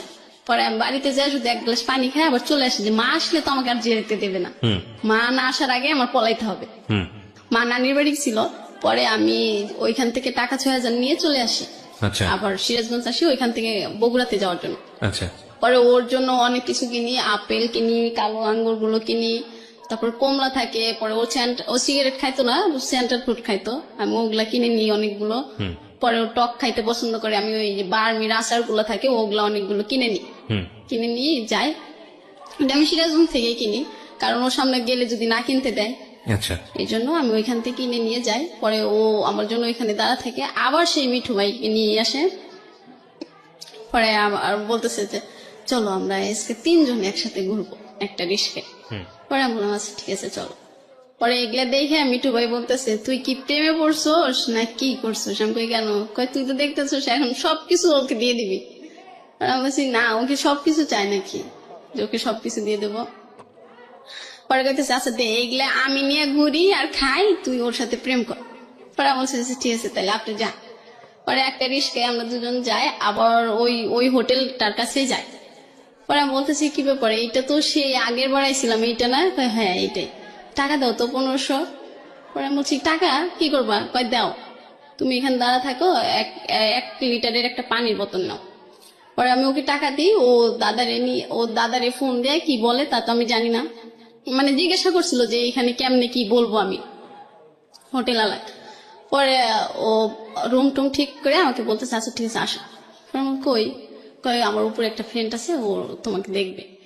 পরে আমি বলছি তুমি তো সবসময় বলো, ও আমাকে সবসময় বলতো আমি নাকি কাক পাখি, তুমি কালো তো এই জন্য। পরে আমি বলছি, তুমি সবসময় আমাকে কাক পাখি বলো, এটা বলে দাও যে আমার কাক পাখি আইছে। পরে না কয় তুমি তো এখন একটু কোকিলের মতো সুন্দর হইতেছো, এই জন্য দেখতে চাইছে। পরে আমি যাই, গেলে পরে ওর ফ্রেন্ড দেখি ওই রুম, ফ্রেন্ড না ওইখানকারই একটা লোক বিছনা টিছনা ঠিক করে দেয় ওইখানে। ওই পরে বলতেছে আমার ফ্রেন্ডকে 200 টাকা দিয়ে দাও তো। আমি কই গেল? পরে কইতেছে যে ও কিছু কিনে নিয়ে এসো, খাবার টাবার। পরে আমি বলছি আচ্ছা ঠিক আছে, আসলে ওটা খাবার কেনার না, মানে ওই ছেলেটা ওই বিছনা ঠিক করে দিছে, এর জন্য ওনাকে দিতে হবে। আমি তখন বুঝতে পারলাম, ও যখন পরে আর ফ্রেন্ড খাবার নিয়ে আসলো না তখন বুঝতে পারি। পরে ও বলতেছে যে আসো এখন আজকে আমরা সারা রাত থাকবো। আমি বলছি না, তুমি তো আমাকে এটা বলো নাই, তুমি আমাকে মিথ্যে কথা বলে নিয়ে এসো কেন? আমি তোমাকে ভালোবাসি বেশি, যখন যেটা বলো বিশ্বাস করি, এর জন্য। কহে না তুমি বিশ্বাস করো সেটা তো আমি জানি। আচ্ছা ঠিক আছে, আজকে সারা রাত থাকতে হবে না, আমরা আজকে 2 ঘন্টা থাকলেই হবে। ওরা বলছে তুমি অসুস্থ, তারপরে দেখা করতে চাইছো, আমি এর জন্য আইছি, তুমি অসুস্থ দেখতে আইছি। বলতেছে না ওইটা আমি মিথ্যে কথা বলছি, আমার অসুখ না। পরে আমি বলছি আচ্ছা ঠিক আছে, আজকের থাকাই কিন্তু তোমার সাথে আমার শেষ থাকা। পরে বলতেছে তুমি এই কথা বললে কেন? পরে ও এমন অভিনয় করতেছে, মানে ও আমাকে এমন এত ভালোবাসে যা আমি, মানে আমাকে আমার ফ্যামিলির কেউ এত ভালোবাসে না। পরে আমার স্কার্ফে পিন ছিল, ওইটা দিয়ে ও হাত কাটতে শুরু করতেছে যে তুমি যদি আমার সাথে না থাকো তাইলে কিন্তু আমি দেখো তোমার সামনে কি করি। পরে এটা দেখার পরে আমি বলছি আচ্ছা ঠিক আছে এরকম করো না, কিন্তু আজকের থাকায় কিন্তু তোমার সাথে আমার শেষ থাকা, আর কখনো বলবা না আসতে, আসলে দেখা করব কিন্তু আমরা এই ধরনের সম্পর্ক করবো না। পরে বলতেছে আচ্ছা ঠিক আছে। পরে ওইখানে থাকলাম, থাকার পরে ওইখানে মনে 3-4 ঘন্টা থাকলাম। পরে মা আমাকে ফোন দিল যে কি বাবা তুমি নাকি বাড়িতেই ছিলা, কই গেছো? পরে আমি বলছি আমার একটা ফ্রেন্ডের বাসায় আইছি, একটু দরকারে আমি আসতেছি। পরে ও বলতেছে ফোন অফ করতে বলছি না, আমি না আজকে ফোন অফ করবো না, আমি বাড়িতে চলে যাব, আজকে থাকবো না। পরে এটা বলার পরে বলতেছে যাও, এই যে তুমি যে চলে যাচ্ছ এটা যাওয়ার পরে 10 বার ভাববা। পরে আমি বলছি আচ্ছা ঠিক আছে ভাবলে ভাববো, তুমি আমাকে গাড়িতে উঠায় দাও। পরে পরে ওইখান থেকে নামার পরে ও বলতেছে জানো আমার না অনেক ডাব খাইতে ইচ্ছা করতেছে। পরে বলছি তো খাও, কয় টাকা দাও। পরে আমি কই ও তোমার কাছে তো টাকা নাই। পরে 2টা ডাব কিনি, ওই মিঠু ভাইয়ের দিয়ে একটা, ও খায় একটা। ও আমাকে বলে না যে তুমি খাবা। ওর বাড়ি কোথায় যেন ছিল? বাড়ি নওগাঁ। পুরো নওগাঁর দুর্নাম হয়ে যাচ্ছে আজকে, আমি সরি টু সে। ওকে। পরে আমি ওইখান থেকে গাড়িতে উঠি। পরে ও বলতেছে যে চলে যাচ্ছ? আমি কই হ্যাঁ। পরে বলতেছে চলে যাওয়ার আগে কি যেন দেও, তুমি ওইটা দিবা না? পরে আমি বলছি ও হো সরি সরি সরি, আচ্ছা ঠিক আছে তাহলে কয় টাকা দেবো? পরে বলতেছে আচ্ছা 100 টাকা দাও, তাই ট্রেনে যাবো আজকে, ট্রেনে বেশি টাকা লাগবে না। পরে আমি বলছি আচ্ছা ঠিক আছে নাও। পরে বলতেছে তুমি যাই ফোন দিও, আমার ফোনে কিন্তু টাকা নাই। পরে আমি বলছি আচ্ছা ঠিক আছে, আমি বাড়িতে যাই যদি আমি দোকান খোলা পাই তাহলে আমার ফোনেও লোড দেবো, তোমাকেও লোড দিয়ে দেবো। পরে বলছি আচ্ছা ঠিক আছে যাও। পরে ওইখান থেকে আসার পরে বাড়িতে আসলাম, মা তো সেই রকম মানে বকা রেডি করে বসে আছে, মানে আমি আসা মাত্রই শুরু করবে। পরে আমি একটা বাড়িতে আসতে আসতে আমার ওই দিনকার রাত 9টা-10টা বেজে যায়। পরে পাশের বাড়ির একটা দাদিকে নিয়ে ঘরের ভিতর ঢুকি, আচ্ছা। যে দাদি থাকলে আর মা বকবে না। পরে আমি নিয়ে গেলাম দাদিকে। পরে বলতেছে যে কই গেছিলি? পরে আমি বলছি যে আমার একটা ফ্রেন্ডের বাসায়। পরে বলতেছে আর কোনদিন যাবি, এত রাত পর্যন্ত থাকবি? পরে বলছি না এই একটা কাজ ছিল তো এর জন্য, আর তো থাকবো না। পরে মা বলতেছে ঠিক আছে খায় দেয় ঘুমায় পড়ার, কালকে বাড়ির বাইরে বের হবি না। পরে আমি বলছি আচ্ছা ঠিক আছে। পরে তো ওই রুমে শুয়ে থেকে ওর সাথে কথা বলতেছি, মা তো বুঝতে পারছে যে ফোনে কথা বলি। পরে বলতেছে কি ব্যাপার এত রাতে কার সাথে কথা বলা হয়? পরে আমার ভাইয়ের মেয়ে ছোটটা ও বলতেছে দাদি দাদি তোমার মেয়ে না প্রেম করে জানো? প্রেম করে মানে? হ ওই যে খালি রবিউল রবিউল করে। এই রবিউল আঙ্কেলটা যে কে দাদি, এইটা তো আমি বুঝতে পারলাম না। ওকে। পরে মা একদিন কইতেছে দেখি তো রবিউল কোন রাজপুত্র যে তুই তার জন্য সবকিছু করে হেঁটতেছস। পরে মা দেখায়, আমার ভাই মানে সবাই দেখে, আমার এলাকায় যারা যারা আমাকে বিয়ে দিতে চায় এখন সবাইকে আমি দেখাই যে এই ছেলে ছাড়া আমি কাউকে বিয়ে করবো না। ওরা বলে কেন এই ছেলে আবার তোর এত ভালো হয়ে লেগে গেল কবে থেকে? কিভাবে দেখান? ছবি দেখান? হ্যাঁ হ্যাঁ ছবি দেখে পরে ছবি দেখে সবাই পছন্দ করে ফেলায়, অনেক সুন্দর। পরে সবাই পছন্দ করে বলে আচ্ছা ঠিক আছে তাইলে ছেলেকে বলো বিয়ে কি করতে। করতো, পড়াশোনা করতো ওই সময়? পড়াশোনা শেষ করছে, পরে কিছু করে না। বেকার জীবন যাপন করতেছে। আচ্ছা, ফ্যামিলিতে কে কে ছিল ওর? ওর 3 বোনরা আর বাবা মা আর ও। আচ্ছা, ওই বড় ছিল? বোন বড় ছিল, তারপরে ও, পরে আরো 2টা বোন আছে। আচ্ছা, তারপর? তারপরে আঁকি তো সবাই দেখায়, সবাই পছন্দ করে, আমি আরো খুশি হয়ে যাই যে আমার আর কোনো সমস্যা নাই, এবার আমি ওকে বিয়ে করে ওই নওগাঁতে থাকবো খুব সুখে। আর নওগাঁর মানুষ যেভাবে কথা বলে ওইভাবে কথা বলবো। আমি আগে থেকে ওর কাছ থেকে শিখতে চাইতাম, ও বলতো না নওগাঁর কথা তোমার শিখতে হবে না। পরে মাকে বলতাম মা আমি কিন্তু নওগাঁতে থাকবো, তুমি আমার জন্য সবকিছু করে করে প্রতিনিধি পাঠায় দিবা। পরে বলতেছে দেখ তোর রবিউল তোরে কি বলে, মানে যে কেউ বলতো আমার রবিউল বলেই সবাই ওকে বলতো। পরে আমি ওই বাড়ি থেকে আবার ঢাকাতে চলে আসি, আমার ছুটি শেষ হয়ে যায়। জি। ঢাকাতে আসার পরে আমার ফ্রেন্ড জিজ্ঞাসা করতেছে কি প্রেম কেমন চলতেছে, আমাদের যে প্রেম তো খুব গভীর হয়েছে, এখন রবিউল আমাকে ছাড়া কিছু বোঝে না, আমিও রবিউলের ছাড়া কিছু বুঝি না। পরে আমার ফ্রেন্ড বলতেছে এই অতি ভক্তি কিন্তু চোরের লক্ষণ হয়। পরে আমি বলছি যে এরকম কথা যদি তুই বলস তোর সাথে কিন্তু আমি কথা বলবো না। পরে কয়, আজকে আমার সাথে কথা বলা বন্ধ করে দাও, একদিন দেখি রবিউলই তোমাকে ছেড়ে চলে যাবে। পরে এটা বলার পরে আমি আমার ফ্রেন্ডের সাথে কথা বলি না 7 দিন। আমাকে কেউ কিছু রবিউলের কথা বললে আমি তাকে শর্ত দিয়ে দিই যে আজকের থেকে আগামী 7 দিন যতদিন না হবে ততদিন আমার সাথে কথা বলবো না। আচ্ছা, এটা বললে আর রবিউলের সম্পর্কে কেউ বাজে কথা বলতো না। আপনার শুনতে ভালো লাগতো না? হ্যাঁ আমার শুনতে ভালো, কেন ওরা এরকম কথা বলবো, ও তো অনেক ভালো একটা ছেলে, ভালো মনের মানুষ। পরে এরকম করতে করতে ও আবার বলতেছে যে ডলিমণি তুমি কি আমার সাথে আবার দেখা করবা? আমি বলছি না এইবার দেখা করলে অনেক সমস্যা হবে, এইবার যাওয়া যাবে না। পরে বলতেছে না আর একবার আসো। পরে আমি বলতেছি কেন? ও পরে ওর সাথে যদি আমার কিছু হইতো তাহলে আমরা 2 সেকেন্ডের বেশি রাগ করে কারোর সাথে কেউ থাকতে পারতাম না। আমরা ফোনের নাম্বার সিম অফ করে রাখতাম কিন্তু মেসেঞ্জার চালু থাকতো। ওর তো সমানে কাক পাখি, কোকিল পাখি, ময়না পাখি, টিয়া পাখি, এটা বললে আমার রাগ সব শেষ হয়ে যেত। যখনই দেখতাম ও কাক লিখছে পরে তো আমার ফ্রেন্ডরাও হাসতো যে তোর এত ভালোবেসে কাক পাখি ডাকে, তুই কালো দেখে? আমি বলে আমি কালো দেখে তো কাক পাখি বলে। পরে বলতেছে যে ঠিক আছে তোমার কাক পাখি দেখো, তোমার এই রাজপুত্র তোমার কাকের থেকে আর কি বানায়।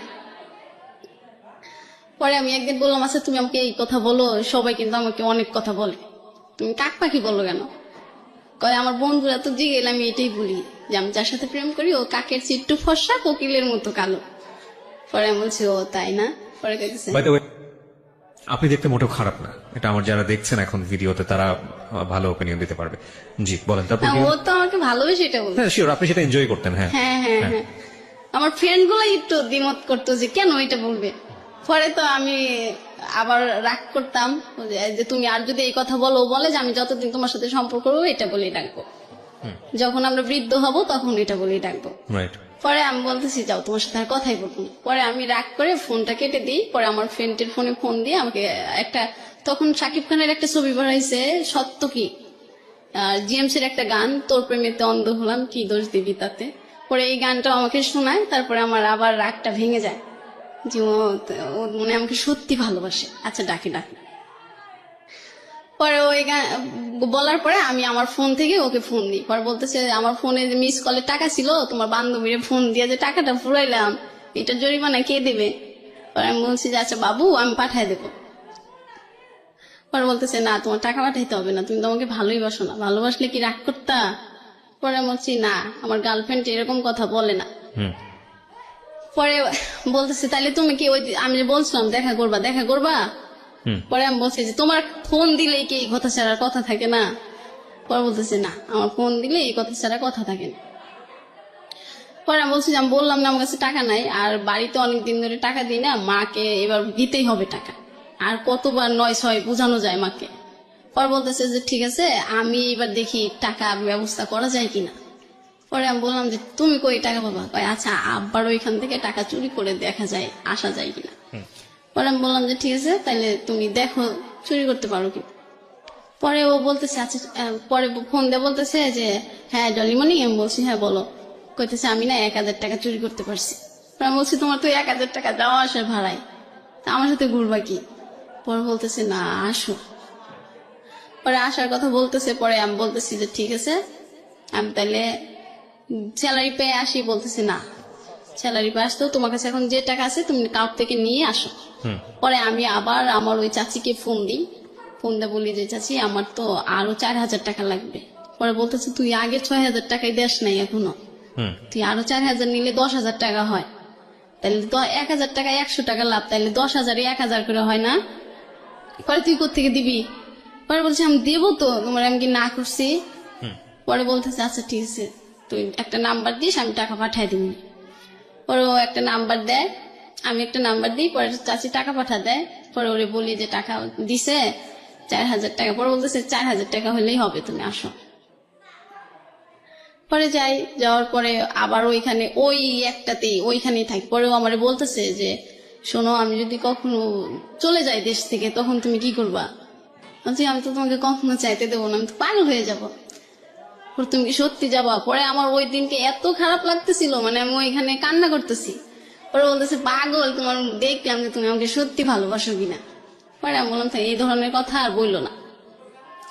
পরে বলতেছে আচ্ছা ঠিক আছে আর বলবো না। পরে আমি আবার ওর সাথে ওইখানে থেকে পরে আমি আবার বাড়িতেই চলে আসি। পরে বাড়িতে আসলে পরে মা যেন কিভাবে শুনে যে আমি আমার চাচির কাছ থেকে 10,000 টাকা নিয়েছি। এখন এই 10,000 টাকা আমি কিভাবে দেই? বাড়িতেই টাকা দিই না, আবার চাচিরে দেবো কিভাবে? আবার আমি এখন দিলেও তো আমি আর ফোনে টাকা ভরতে পারবো না, এমবি ভরতে পারবো না, তাহলে ওর সাথে আর কথাও তো হবে না আমার, টাকা যদি 10,000 ঋণ শোধ করে দিই। পরে মা জানার পরে অনেক সমস্যা হয় বাড়িতে, আমারে নিয়ে যায়, আমাকে বলে যে তুই টাকা নিছস? আমি বলছি হ। টাকা নিয়ে কি করছস? পরে বলছি যে আমি রবিউলের সাথে ঘুরতে গেছিলাম। পরে বলতেছে ঠিক আছে এই যে এবার টাকা শোধ করতেছি। পরে আমার খালা বলতেছে যে তাহলে আমার থেকে টাকা নিয়ে দিয়ে দে, তাইলে আর লাভটা বাড়বে না, পরে যেদিন ওর টাকা হয় ওই দিন আমাদের দিলেই হবে। পরে আমি বলছি ঠিক আছে তাহলে এটা দিয়ে দাও, আর রবিউলের সাথে দেখা করবো না আর টাকাও নেব না। পরে বলতেছে বুঝে বুঝে বললি? মা বলতেছে। আমি বলছি হ্যাঁ মা আমি বুঝে বললাম।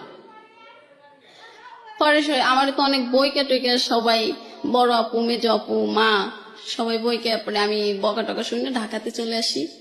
পরে আসার পরে আমি আর ঠিকঠাক মতো কারোর সাথে কথা বলি না, যে এখন বাড়িতে সবাই জেনে গেছে, এতদিন তো আপু জানতো, এই সম্পর্কটা এখন কত দূর যাবে?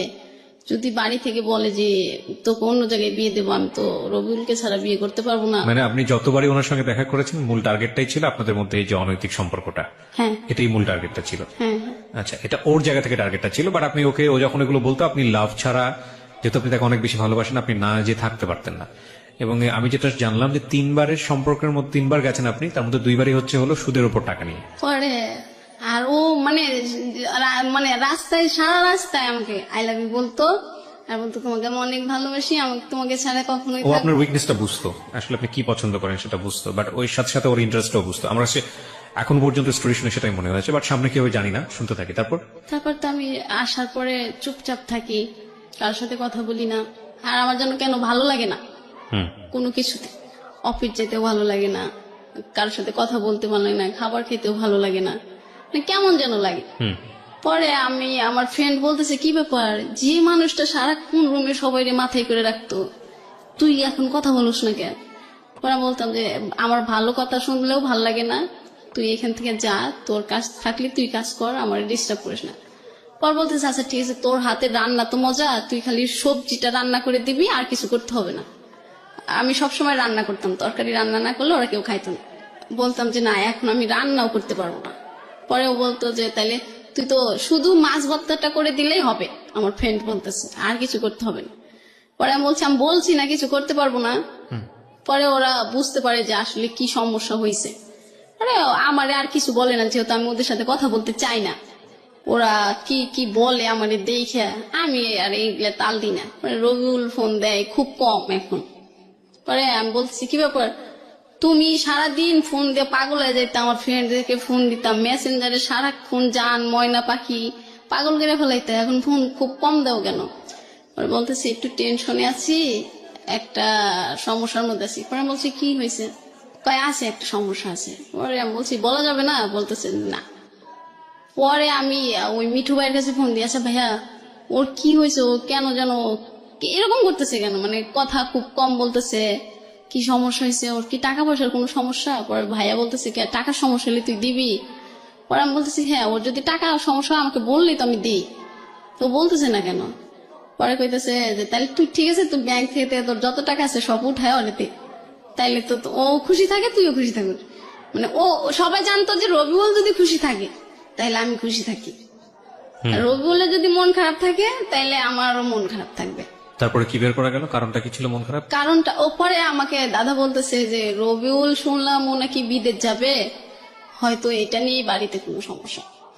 পরে ও বলতেছে যে আমি বল তুমি কি বিদেশ যাবা? পরে বলতেছে না, আমার বিদেশ ভালো লাগে না, আর আমি তোমাকে ছাড়াও থাকতে পারবো না। আমি বলছি তাহলে তুমি এইসব কথা ওঠে কেন বাড়িতে? পরেও বলতেছে যে বাড়ির সবাই বলতেছে আমাকে বিদেশ পাঠাবে।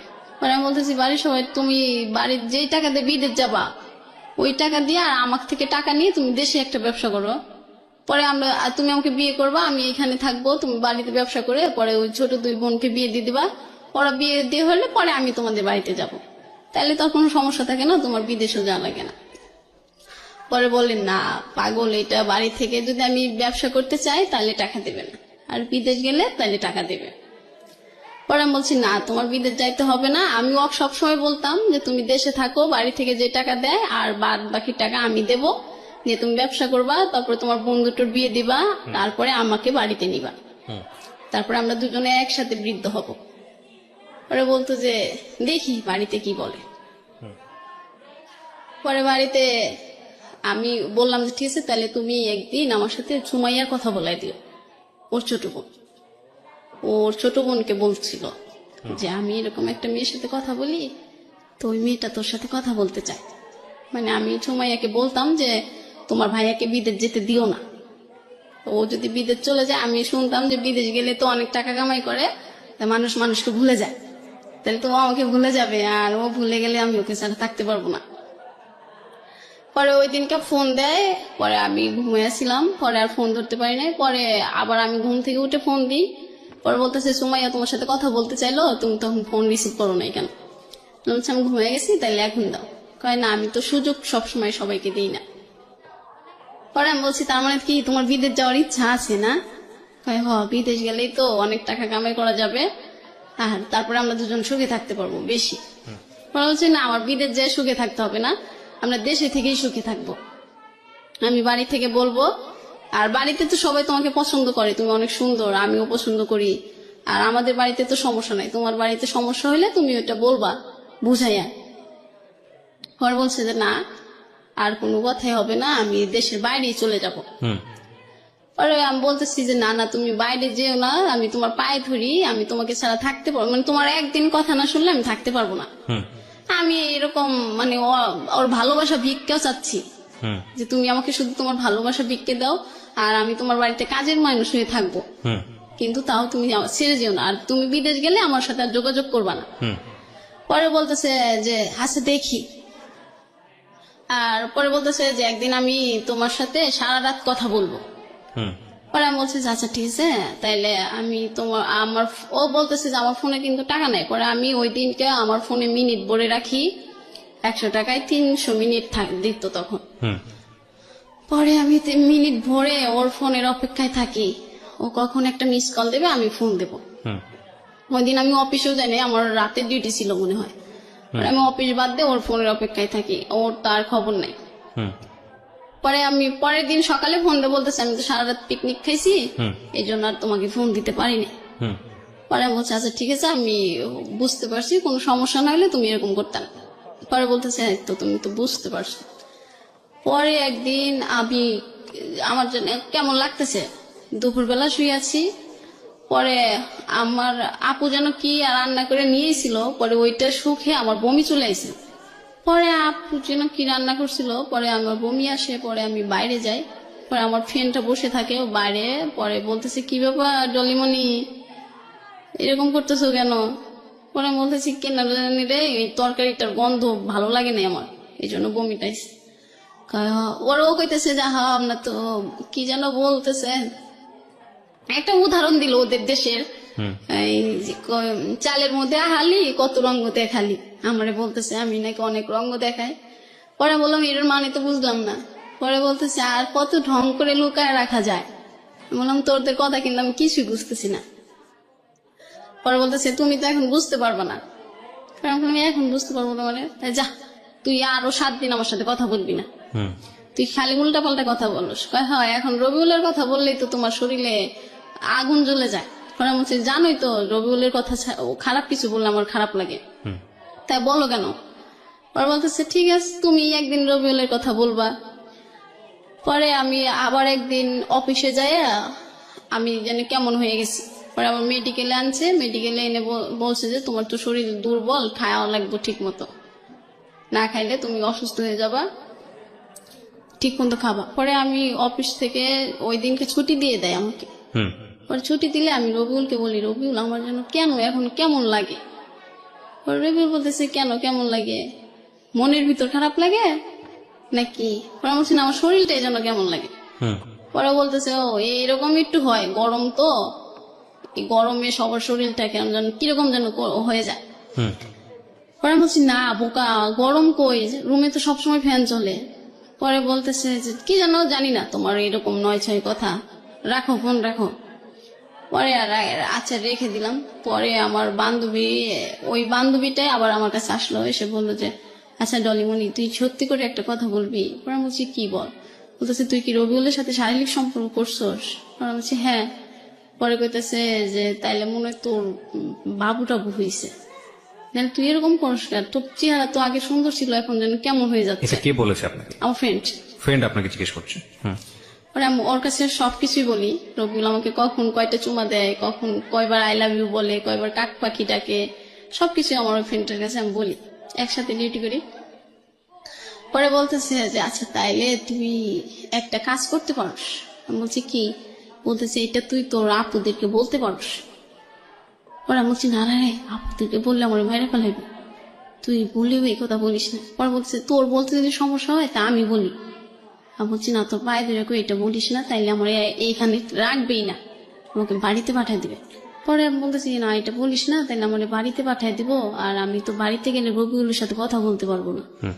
পরে বলতেছে আচ্ছা ঠিক আছে আমি একটা কাঠি এনে দেবো, তুই সব পরীক্ষা করে দেখবি আসলে তোর এরকম লাগতেছে কেন, চেহারাটাও কেমন হয়ে গেছে।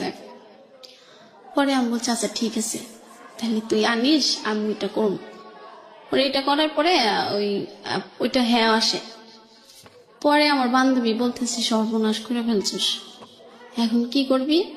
পরে আমি বলতেছি এখন আমি রবিউলে কি করে বলি বল। পরে বলতেছে আচ্ছা ঠিক আছে আমি রবিউলের কাছে বলবো, আর তুই তোর বড় আপার কাছে চল, আপা যদি রবিউলকে বুঝাইয়া বলে তাইলে মনে হয় রবিউল বুঝবে।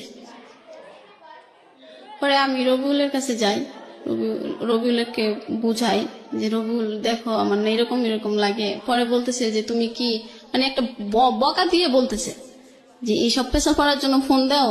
আমি বলছি না আমার সত্যি কেমন যেন লাগে। পরে বলতেছে ফোন রাখো, এখন আর ফোন দিবা না। ওর ফোনটা অফ করে দেয়, পরে আর সারা রাত ফোনটা অন করে না। পরে আমি আবার আপুর রেশমির কাছে বলি যে রেশমি দেখো না আবার এরকম করতেছে, আমার সাথে না কথা বলতেছে না, ফোনটা অফ করছে, তাহলে এখন আমি কেমনে বলি? পরে বলতেছে আবার ফোন যখন অন করে ও যখন তোকে এই গানটা শোনাইতো তুই এই গানটা শোনাবি, তাইলে হয়তো তোকে ও আর এরকম রাগ করে থাকতে পারবে না। পরে আমি ওই গানটা শোনাই, ও যে গানটা বলতো আমাকে। পরে ও বলতেছে যে গান শোনাইতে হবে না, তুমি কি বলতে চাও বলো। পরে আমি বলছি তোমার সাথে না রেশমি কথা বলবে। পরে বলতেছে আচ্ছা ঠিক আছে রেশমির কাছে দাও। পরে রেশমি বলতেছে যে হ্যাঁ রবিউল ভাইয়া ও তো এখন এরকম এরকম, ওর মনে হয় পেটে বাবু হয়েছে। পরে বলতেছে যে না না এটা মিথ্যে কথা, এটা কোনোভাবেই সম্ভব। ও বলতেছে এটা কোনোভাবেই সম্ভব না। হ্যাঁ হ্যাঁ হ্যাঁ। পরে আমি বলতেছি যে সম্ভব না মানে তুমি এটা কি বলতেছো? পরে রেশমি বলতেছে তুই চুপ কর, আমি বুঝাই বললেই বুঝবে। পরে বলতেছে যে আপনার কথা বলা শেষ? পরে বলতেছে যে না শেষ না, আপনি ওই কথাটা আগে শোনেন, আপনি হ্যাঁ না কিছু তো একটা বলবেন, এখন ও কি করবে। পরে বলতেছে এটা সম্ভবই না, এটা হয়ই নাই, ও এরকম নাটক করতেছে। পরে আমি আবার বললাম ফোন দিয়া যে রবিউল তুমি বিশ্বাস করতেছো না কেন? পরে কইতেছে যে না, এটা কিভাবে বিশ্বাস করবো আমি? আমার জানা মতো তোমার এই মিথ্যে কথা বলতেছো, আর তোমার পেটে বাবুটা ভয় নেই। ও ওর জায়গা থেকে এতটা কনফার্ম ছিল কেন? সেটা আমি বলতে পারবো না। কেন আপনি বলতে পারবেন না? আপনি বিবাহিত একজন নারী, কয় মাস সংসার করেছেন এবং আপনি মোটামুটি ম্যাচিউর একটা বয়সের। প্রথম কথা হচ্ছে যে আপনি তো বিষয়গুলো সম্পর্কে জানতেন, কি করলে বাচ্চা আসে, কি করলে এরকম একটা দুর্ঘটনা ঘটতে পারে, ঘটনা বা দুর্ঘটনা আমি ঠিক জানি না, এটাকে কিভাবে বলবো, সেগুলো সম্পর্কে আপনার জানাশোনা ছিল না। এটা তো ফার্স্ট টাইম হয়নি ওর সাথে, আপনারা যাইতেন, আপনারা মিশতেন, সেটা not one time, second time, third time, fourth time আপনারা গেছেন। তো একের পর আগে ঘটনাগুলো হচ্ছে, তার মানে আপনারা সচেতন ভাবে এই সিদ্ধান্তগুলো নিয়েছেন। তো সেখানে আপনি বলতে পারবেন না কেন?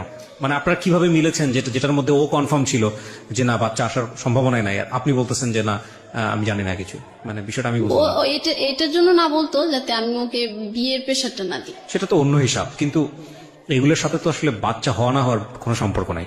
বাচ্চা যেভাবে হবে সেটা আলটিমেটলি দুজনের মধ্যে এরকম একটা সম্পর্ক হলে, এবং সেখানে কিছু সিস্টেমেটিক প্রসিডিউর আছে সাইন্টিফিক্যালি, সেগুলো ঘটনা ঘটলেই সেটা হতে পারে। তো আপনারা তো একবার এই ঘটনা ঘটেনি, আপনাদের মধ্যে বেশ কয়েকবার ঘটেছে। আপনারা দুজন সচেতন ছিলেন না? না, আমরা দুজন কোনো ব্যবস্থা নিই নাই। পরে আমি ওকে বলার পরে ও বলতেছে আচ্ছা ঠিক আছে, ফোন রাখি। ব্যবস্থা নেননি, তারপর আপনারা রেগুলার এগুলো করেছেন? হ্যাঁ। এই ও তো একবার আমাকে ও কোনো ব্যবস্থা নেয়নি? ও একবার আমাকে ওষুধ কিনে দিয়েছিল। আপনি খাননি সেটা? না না, আমি ওটা এটা, এবং আপনি যে খাননি সেটা ওকে জানানো নেই? না, ও পরে জিজ্ঞাসাও করে নাই। তার মানে আপনাদের মধ্যে এই ঘটনা 1 মাস বা 2 মাসের মধ্যে বেশ কয়েকবার হয়েছে, এই যাওয়া আসার ঘটনা, তাই কি? মুখে বলতে হবে। হ্যাঁ হ্যাঁ হ্যাঁ। মানে 2-3 বার যে আপনারা একসাথে হয়েছেন, সেটা 1-2 মাসের মধ্যেই নাকি গ্যাপ ছিল? না, গ্যাপস।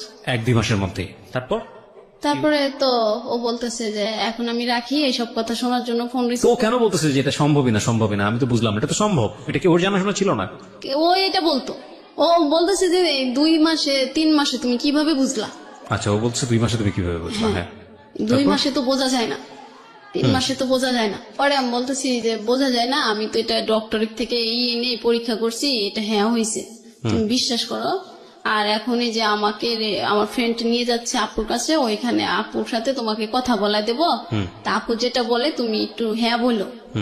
আর এখন তো এটা হয়েছে যখন, তাহলে তুমি একটা কাজ করো, আমাকে বিয়ে করে রেখে দাও, আমি এখানে থাকবো, তুমি ওইখানেই থাকবা। এটা আপনি ওকে বললেন? হ্যাঁ হ্যাঁ। ও বলতেছে না, আমার তো বিয়ে করা এখন সম্ভবই না, আমার বৃদ্ধ বাবা মা আছে, আমার 2টা বোন আছে, ওদের লেখাপড়া শেষ হবে, ভালো ফ্যামিলিতে বিয়ে দেব, আমার অনেক স্বপ্ন আছে ওদেরকে নিয়ে। পরে বলছে ওদেরকে নিয়ে স্বপ্ন আছে, তোমাকে নিয়ে তোমার কোনো স্বপ্ন নাই?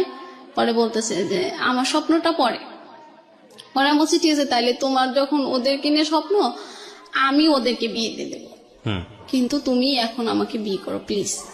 পরে বলতেছে যে আচ্ছা ঠিক আছে, আমি তোমার সাথে পরে কথা বলি, আগে মিঠু ভাইয়ের সাথে কথা বলি। পরে মিঠু ভাইকে কথা বললো, মিঠু ভাই বলতেছে যে এখন তাহলে কি করা যায়। পরে আমি আমার আপার কাছে ওইখানে আমার ফ্রেন্ড নিয়ে যায়, আমার মেয়ে আপু তো অলরেডি জেনেই যায়। পরে আপু তো আমাকে আর ওইখানে রাখবে না, আমার সমস্ত জিনিসপাতি রুম থেকে বের করে ফিলিয়ে মিলিয়ে দিয়ে দিছে যে ওর এখানে কোনো জায়গা নাই, বাড়িতেও কোনো জায়গা নাই, কোথাও জায়গা নেই। আচ্ছা, এটা আপনার বড় বোন? না, এটা মেজো। মেজো বোন? হ্যাঁ। পরে আমি আমার ফ্রেন্ড বলে যাচ্ছে জামা কাপড় নিতে হবে না, ও যদি চলে যায় পরে এসে নিয়ে যাবে। আচ্ছা, আগে রবিউল কি বলে এটা শুনি। পরে রবিউল কাছ থেকে আমি তো ওইটাই শুনলাম, ও না বললো ওর অনেক স্বপ্ন আছে ওর বোনদেরকে নিয়ে, বোনদেরকে ভালো ফ্যামিলিতে বিয়ে দেবে। পরে আপুর কাছে যাই, বড় আপুর কাছে। পরে আপু বলতেছে, আপুর সাথে ফোনে কথা বলাই দিই রবিউলে। পরে আপু বলতেছে ভাই এখন এইটা তো সমাজে কেউ মেনে নেবে না, তুমি এখন বিয়ে করে রাখো, তোমার ফ্যামিলিতে সমস্যা হইলে তুমি পরে ওকে নিয়ে যাও। পরে ও বলতেছে না আপু, এখন আমার বিয়ে করাই সম্ভব না। পরে আপু বলতেছে বিয়ে করা সম্ভব না, এই যে এখন ও তো তোমাকে ছাড়া থাকতে পারে না, আর এই যে এখন এটা যে হয়েছে এটারও তো একটা ব্যবস্থা করতে হবে। পরে বলতেছে ও কি করবে না করবে সেটা আমি জানি না, তবে আমার পক্ষে সম্ভব না। পরে আপু বলতেছে তাহলে আমরা ওকে আর বাড়িতে উঠাবো না, তুমিও যেহেতু নিতে পারবে না তাহলে ওর রাস্তা ও দেখে নি। এটা বলতেছে সেটা ওর ইচ্ছা। ওকে। পরে আমি তো প্রচুর পরিমাণ কান্না করতেছি যে ও কেন হ্যাঁ বলতেছে না, আর এখনই তো বিয়ে করলে আমি ওর বাড়িতে যাব না, তাহলে ও হ্যাঁ বলে না কেন। পরে আপু বলতেছে ঠিক আছে তাহলে মিঠুর কাছে দাও, আমি মিঠুর মুখ থেকে শুনি, যেহেতু ও প্রেম করে দিছে, ওর সাথে ছিল, ও কি বলে। পরে মিঠু ভাই বলতেছে যে এখন তো আর ও বিয়ে করতে চাচ্ছে না, ওর ফ্যামিলি নিয়ে ওর অনেক স্বপ্ন আছে। তো আমার আপু বলতেছে এরকম তো সবার ফ্যামিলি নিয়ে সবার স্বপ্ন থাকে, তাই তুমি যদি বলো তাহলে রবিউল রাজি হবে। পরে রবিউল বলতেছে যে না সম্ভবই না। পরে আমি আপু বলতেছে তাহলে ওকে আমরা কোথাও কই যাবে না যাবে সেটা ও জান। পরে আমি বললাম রবিউল তাহলে আমি তোমার এখানে চলে আসি। পরে বলতেছে তুই যদি এখানে আসস তাহলে আমি সুসাইড করবো। তুই তুকারি করতেছে। হ্যাঁ হ্যাঁ। পরে আমি বলতেছি তুমি সুসাইড করবা কি, তুমি যদি এখন এটা মেনে না নাও আমাকে তো কোথাও নেবে না, আপু মেজ আপু বের করে দিচ্ছে, বড় আপু নেবে না, আর মা তো অসম্ভব। তাইলে এবার আমি সুসাইড করবো তোমার ওইখানে এসে তোমার সামনে, তুমি দেখো। এটা বলার পরে ও তো আরো খেপে গেল। আমি ওর ওইখানে যায় কেন সুসাইড করতে চাইলাম আর কেন ওইখানে আসতে চাইলাম, এটা আমার দোষ, এটা কি বাচ্চাটা কিছু হয় নাই, এটা একটা নাটক। শুধু বিয়ে করানোর জন্য, হ্যাঁ। বিয়ে করার জন্য এটা করতেছে। বিয়ে করার জন্য এটা করতেছি। আমি আমি মানে ওর মতো আর ছেলে পাবো না, ও আমার কাছে অনেক সুন্দর এটা বলি, আর সুন্দর ছেলে তো তোকে কেউ বিয়ে করবে না, এই জন্য এখন নাটক শুরু করছিস। পরে আমি আবার আপুকে বললাম যে আপু আচ্ছা আজকে তুমি আমার কাছে তোমার কাছে নিয়ে যাও, পরে আমি আবার ওকে রাত্রে ফোনে বোঝাবো। পরে ও বলতেছে আমি এখন চলে যাব বাড়িতে, বাড়িতে গেলে ফোন অফ থাকবে। পরে আমি বলতেছি না রবিউল তুমি আমাকে 10টা মিনিট সময় দাও, আমি বাসায় যেয়ে তোমাকে ফোন করবো। পরে ও বলতেছে আচ্ছা ঠিক আছে। পরে আমি বলছি তুমি আমাকে বিয়ে করবে না, পরে বলতেছে না। পরে আমি বলতেছি তাহলে আমি তোমার এখানে এসে যদি সুসাইড করি তাও না, কয় না তাও না। পরে আমি বললাম তাহলে কি তুমি আমার সাথে আর সম্পর্ক রাখতে চাও না? পরে বলতেছে যে না রাখতে চাই না। পরে যখন আমি বললাম আচ্ছা ঠিক আছে তুমি আর আমার সাথে সম্পর্ক রাখতে হবে না, তুমি ভালো থেকো, আমি বাচ্চাটার ব্যবস্থা আমি করব, আর আমি তোমাকে কখনো ফোন দেব না, আমি আমার ভাগ্যকে মেনে নিলাম। পরে বলতেছে যে কি ব্যাপার তুমি এত সহজ এই বললা বাচ্চা হয়েছে আবার এত সহজে ভাগ্য মেনে নিলা, এই যে তুমি নাটক করলা আমার সাথে এতক্ষণ, আমার এই কষ্ট দিলা, প্যারার ভিতর রাখলা। পরে আমি বলতেছি তুমি এখন এসব কথা বলতেছো কেন? পরে বলতেছে তুই যে নাটক করলি এটাই তো তার প্রমাণ, তুই এত সহজেই মেনে নিলি ভাগ্যকে।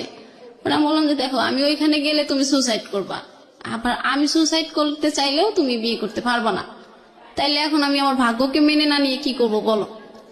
পরে বলতেছে যে ঠিক আছে রাখ ফোন রাখ, এখন আমি বাড়িতে যাব, আমার খুব প্যারার ভিতর রাখলি। এটা বলে ফোন কেটে দেয়। আমি ওইখানে রাখতে থাকি। পরে একটা আপু বিশ্বাস করে না, পরে একটা ডাক্তারের কাছে নিয়ে যায়। পরে ডাক্তার বলে হ্যাঁ। পরে আপু অনেকগুলো ওষুধ কিনে আমাকে দিয়ে দেয় যে বাচ্চাটা যেন, ও যেহেতু ছেলে তোমাকে আর বিয়ে করতে চাচ্ছে না, তাহলে এটা তুমি নষ্ট করে চাকরিটা করো, আর ওইখানেও তো তোমাকে রাখবে না বাচ্চা সহ। পরে আমি বললাম আচ্ছা ঠিক আছে, তা ওষুধ কিনে দেয়। পরে আমি ওষুধগুলো নিয়ে আমি সিরাজগঞ্জ চলে যাই। সিরাজগঞ্জ শহরে চলে যাওয়ার পর মানে ওইখানে যাওয়ার পরে আমি একটা বাসায় যাই। বাসায় যাই বলি যে আমি বাসাটায় থাকলে তাইলে আর কেউ কোনো সমস্যা করবে না। ও আমার আপু আমার ফোন রেখে দেয় যে ফোন থাকলেই তোমার রবিউলের কথা মনে পড়বে, তুমি রবিউলের ছবি দেখবা, ওর স্মৃতিগুলো তোমার চোখে ভাসবে, ওর সাথে কথা বলতে ইচ্ছা করবে। তোমার ফোন নাই, তুমি এখন থেকে যে টাকা বেতন পাবা সব টাকা হাতে দিয়ে দিবা তোমার মেজ বোনের কাছে। পরে এখন আমি বললাম যে এখন তো আর মোবাইল চাওয়া যাবে না, এখন রাগের মাথায় আছে ঠিক আছে মোবাইল নিয়ে নি। পরে আমি যখন চলে যাই আমার আর খুঁজে পাই না। পরে আমি আমার একটা সিম ওইখানে যাই একটা ফোনে উঠাই। পরে দেখি যে সবাই ফোন দিচ্ছে পাগলের মতো, আমার ফ্যামিলি। পরে বলছি যে আমাকে ফোন দিচ্ছ কেন? পরে বলতেছে ফোন দিতেছি মানে তুই তুই ঢাকাতে যাস নাই, তুই বাড়িতে চলে গেছিস না, কোনে গেছিস বলস না কেন? পরে আমি বলতেছি না আমার ফোন কেড়ে নিয়েছো, আমি আর যাব না। পরে বলতেছে তুই ফোনের কারণে আমাদেরকে ছেড়ে চলে গেলি, কোন না কোন দূরে আমরা সারা রাত তোর টেনশন করলাম। আচ্ছা ঠিক আছে তুই চলে আয়, আমি তো ফোন দিচ্ছি। পরে বলছি ঠিক আছে ফোন দিলে আমার শর্ত আছে। পরে বলতেছে কি শর্ত? আমি বলছি যে আমি এই বাচ্চা নষ্ট করতে পারবো না। পরে আমার আপু বলতেছে বাচ্চা না নষ্ট করতে কিভাবে থাকবি? এই ছেলে যদি তোকে বিয়ে করে রাখতো তাহলে তুই থাকতে পারতি, বিয়ে করছে এখন বাচ্চা নিয়ে থাকতেছি, জামাই অনেকদিন পর মেনে নিবে। পরে বললাম যে এত কিছু বুঝি না, তোমরা যদি এতে রাজি হও তাহলে আমাকে বলো আমি আসতেছি। পরে বলতেছে আচ্ছা ঠিক আছে। পরে এটা বলে ওরা আমাকে মানে ধরবে। পরে আমি আসলাম আবার ওইখান থেকে সিরাজগঞ্জ থেকে আমি কিন্তু বাড়িতে যাইনি। পরে আসলাম, আসার পরে বলতেছে যে ফোন দিলাম, এই যে ফোনের সিম দিলাম, সবকিছু দিলাম, এখন তুমি তোমার জীবনের কোনটা ভালো হয় সেটা তুমি বেছে নিতে পারো। আর রবিউল যদি তোমাকে ভালোই বাসতো তাহলে ও কিছু না কিছু একটা ভালো হ্যাঁ বা না দুটোর একটা বলতো যে ডলিমণি তুমি এটা করো, আমরা সম্পর্কটা আগের মতোই থাকবে। তো ওই রবিউল তো কিছু বললো না। পরে আমার আপু আমাকে গাড়িতে উঠায় দিল, আর গাড়িওয়ালাকে বলে দিল ভাই একে মাওনা নামায় দিবেন, এই যেন অন্য কোথাও না যায়। পরে গাড়িওয়ালাটা চলে গেল লোক ডাকতে, পরে আমি আবার গাড়ি থেকে নেমে আবার চলে যাই। ঠিক আছে, ওইখানে গেলে আমাকে যে ওষুধগুলো দিছে ওইটা আমার ফ্রেন্ডটা হোক আপু হোক খাওয়াবে। পরে আমি ওইখানে চলে যাই। পরে আমার একটা ওইখানে ফুফু ছিল, ওইখানে আমি বলি যে ফুফু আমি তোমার এই বাসায় থাকবো এখন। পরে বলতেছে কি তুই জব করবি না? পরে আমি বলছি না, জবটা আর করবো না। পরে বলতেছে আচ্ছা ঠিক আছে তাহলে এখানে থাকতে পারো। পরে আমি বলতেছি আর কখনো কিন্তু যাব না, তোমার এখানেই থাকবো। পরে বলতেছে ঠিক আছে তাহলে আমি তোকে বিয়ে দিয়ে দেবো। পরে বলতেছি আচ্ছা ঠিক আছে। পরে আমি খাই না তো, কিছু খাইতে ভালো লাগে না, আর খালি ঘুম আসে। আচ্ছা, পরে ফুফু বলতেছে কি ব্যাপার তুই খাস না কেন? তুই যে পরিমাণ চুরি করে খাবার খাইতি, এখন তো সামনে থাকলে তুই খাস না। বাচ্চাটা তখনও পেটে? হ্যাঁ হ্যাঁ। পরে আমি ফুপুরে বললাম যে ফুপু এই ঘটনা, এই ছেলে তো এখন আমাকে বিয়ে করতে চাচ্ছে না। পরে ফুপু বলতেছে আচ্ছা বিয়ে করতে না চাইলে এরও সমাধান আছে, তুই এটা নষ্ট করে ফেল, তাইলে আর আমার এখানে থাকবি, কোনো সমস্যা হবে না। পরে ভালো দেখে আমরা একটা বিয়ে দিয়ে দেবো তোকে। এটা বলার পরে আমি বললাম কি বলে, আমি যার জন্য এখানে চলে আসলাম জব ছেড়ে, সে বলতেছে বাচ্চা নষ্ট করতে। পরে রবিউল ওই দিন ফোন দিল, ফোন দিয়ে বলতেছে কই তুমি? পরে বললাম যে আমি ফুপুর বাসায় আইছি। কেন? পরে বলতেছে যে আমার ফ্রেন্ড তোমার সাথে কথা বলবে, আজম। পরে বলতেছে যে, আমি বললাম যে আজম কি কথা বলবে? তো আমি জাগ দিয়ে ভূত ছাড়াবো, সেই তো ভূত, আমি আজমের সাথে কি বলবো? পরে বলতেছে প্লিজ 1 মিনিট কথা বলো। পরে আমি বললাম আচ্ছা ঠিক আছে। পরে আজম বলতেছে যে ডলি তুমি এরকম পাগলামি করতেছো কেন? আর এরকম এই কয়েক দিনে কি কারো বাচ্চা হয়? পরে আমি বলছি যে ভাইয়া আপনিও বিশ্বাস করলেন না। পরে আমাকে বলতেছে রবিউল যেটা বলছে আমি তো সেটাই বলতেছি। পরে বলছে ও রবিউলের কথা বিশ্বাস হলো আর আমার কথা বিশ্বাস হলো না। পরে বলতেছে না। পরে আমি বলতেছি তাইলে ও বলতেছে রবিউল তো একটা চাকরি নেবে, পরে তোমাকে বলি বিয়ে করবে 2-3 মাস পর, এই যে আমার কাছে বললো। পরে এটা বলার পরে আমি তো খুব খুশি। পরে আমি বলছি ঠিক আছে তাইলে তো আমার আর কোনো টেনশনই নাই, আমার তাইলে এটা আর কিছু এটা নিয়ে আর কোনো টেনশন নেই। পরে আমি বলছি রবিউল কি নিজের মুখে বলছে? বলে বলছে হ্যাঁ। পরে আমি বলছি তাহলে রবিউলের কাছে দেন। পরে রবিউলের কাছে দেওয়ার আগে বলতেছে যে শোনো তুমি যে চাকরিটা করো ওইখানে চলে যাও, চলে যায় তুমি রবিউল তোমারই থাকবে, ও তো তোমার। পরে বলতেছে যে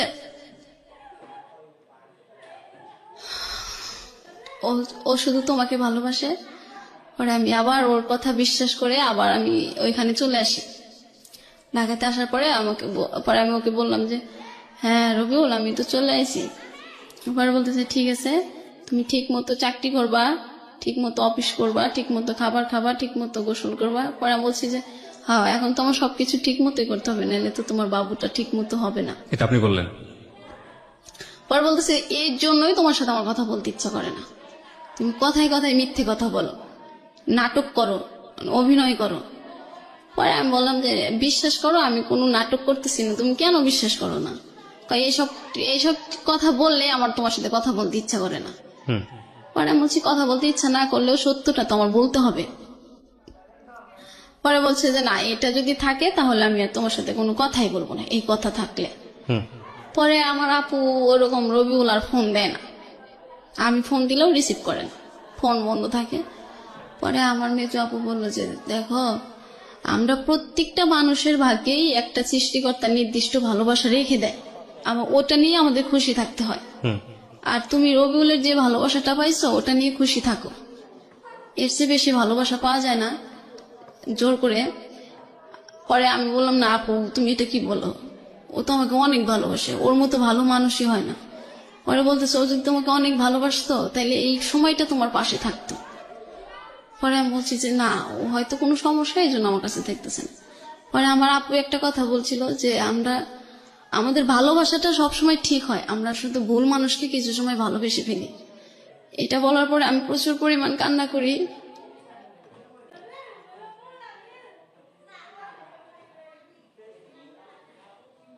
যে তারপর কি হলো? আমি যাকে জীবনের সঠিক মানুষ মনে করলাম সে আজকে আমার কাছে ভুল মানুষ হবে, না এটা হতে পারে না। পরে আমার রুমে সবাই জানে এই বিষয়টা, এখনো জানে যে আমি রবিউলের জন্য পাগল। পরে সবাই বলতে চাচ্ছে ঠিক আছে, তুমি যখন রবিউলকে ভালোবাসো তুমি বাবুটা নষ্ট করে ফেলো, ও তোমার ভালোবাসা আছে থাকবে, তোমার বাবু আবার হবে ও যখন তোমাকে বিয়ে করবে। পরে আমাকে সবাই মিলে এটা অনেক কিছু বোঝানোর পরে আমি হ্যাঁ বলে দিই, আচ্ছা ঠিক আছে বাবুটা আর রাখবো না। পরে ওর সাথে আর এই বিষয়ে আমার কথা হয় না যে রবিউল আমি বাবুটা নষ্ট করব, ভালো মন্দ ও তোমাকে নাই করে দিছে, তারপর তো কথাই বল না। পরে আমি নষ্ট করি, মানে ওষুধ খাই। ওষুধ খাওয়ার পরে আমি এত অসুস্থ হয়ে যায়, একদিকে রবিউল কথা বলে না, একদিকে আমি কি এমন একটা মানুষকে ভালোবাসলাম আমার কষ্টের সময় সে পাশে নাই, আমার এই যে বাচ্চাটা নষ্ট হয়ে যাচ্ছে, মানে নানান কষ্ট আমার চারপাশে মনে হলো তখন। আর মানে ওষুধটা বাবুটা নষ্ট হওয়ার সময় আমি এত অসুস্থ হয়ে গেলাম, আমি উঠে দাঁড়ানোর ক্ষমতা আমার ছিল না তখন। পরে আমাকে সবাই সেবা যত্ন করলো, 15 দিন আমি ওই অসুস্থই ছিলাম। পরে ওর সাথে আর এই কথা হয় নাই ভালো করে। ওই হয়তো 1 মিনিট ফোন দিয়ে বলতো কি করো, আমি ওই কাউকে দিয়ে ফোনটা রিসিভ করে বলতাম যে হ্যাঁ বল ভালো আছে। পরে একদিন আমাকে বলতেছে ডলিমণি, আমি বললাম হ্যাঁ বলো। পরে বলতেছে আমি না একটা কথা বলতে চাই তোমার। পরে বললাম কি বলো। বলতেছে আচ্ছা আমরা কালকে সারা রাত কথা বলবো, তখন তোমার সাথে কথা বলবো। পরে আমি বললাম যে ঠিক আছে, তোমার ফোনে কি টাকা আছে? পরে বলতেছে না। পরে আমি বললাম আচ্ছা ঠিক আছে আমি ফোন দিব নি, তুমি কখনো হয় আমাকে একটা SMS করে জানিয়ে দিই। পরে বলতেছে আচ্ছা ঠিক আছে। পরে রাত গেল আর ফোন দিল না। পরে দিন সন্ধ্যাবেলা ও আমাকে ফোন দিয়ে বলতেছে যে ডলিমণি একটা কথা বলবো। পরে বলছি হ্যাঁ বলো। পরে বলতেছে আমাকে ক্ষমা করে দিও। পরে আমি বললাম ক্ষমা? কিসের ক্ষমা চাও তুমি? আমার কাছে তো তুমি কোনো অপরাধ করো নাই। পরে বলতেছে আমি না বিদেশ চলে যাচ্ছি। এটা বলার পর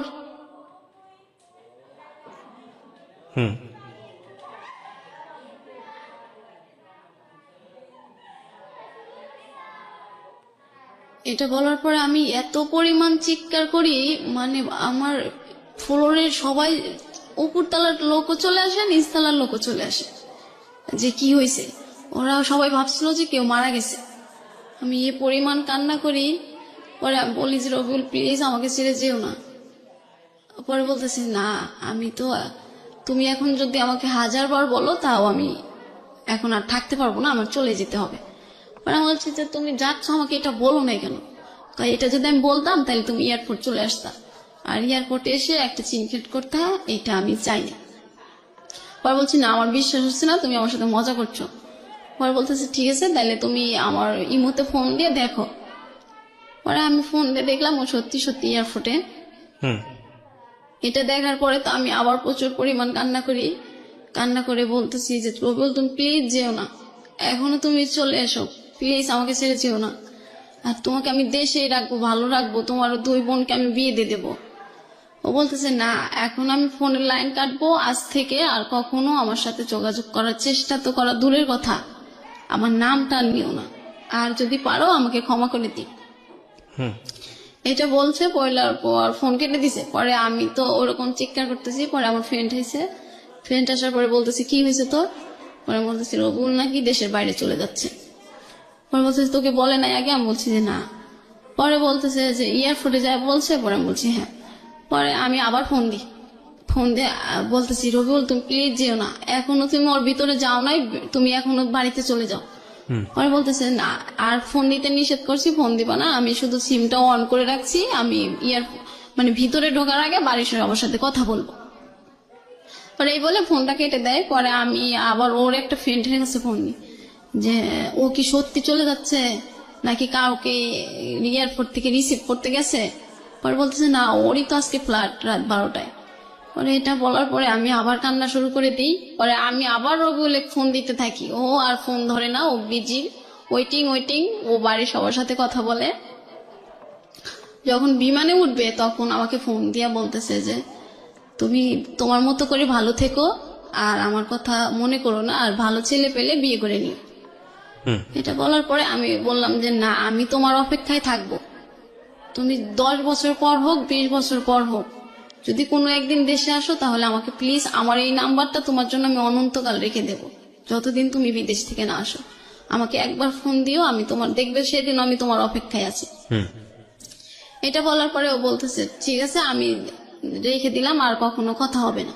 পরে আমি বললাম ঠিক আছে, তুমি যখন আর কথা বলতে চাও না তাইলে ওইখানে যায় 1 মিনিট আমার সাথে ফোনে কথা বললো, তুমি মানে বিদেশ গেছো, আমি তাতেই খুশি থাকবো। পরে এটা বলার পরে ও বলতেছে যে আচ্ছা ঠিক আছে, আমি এটা করতে পারি।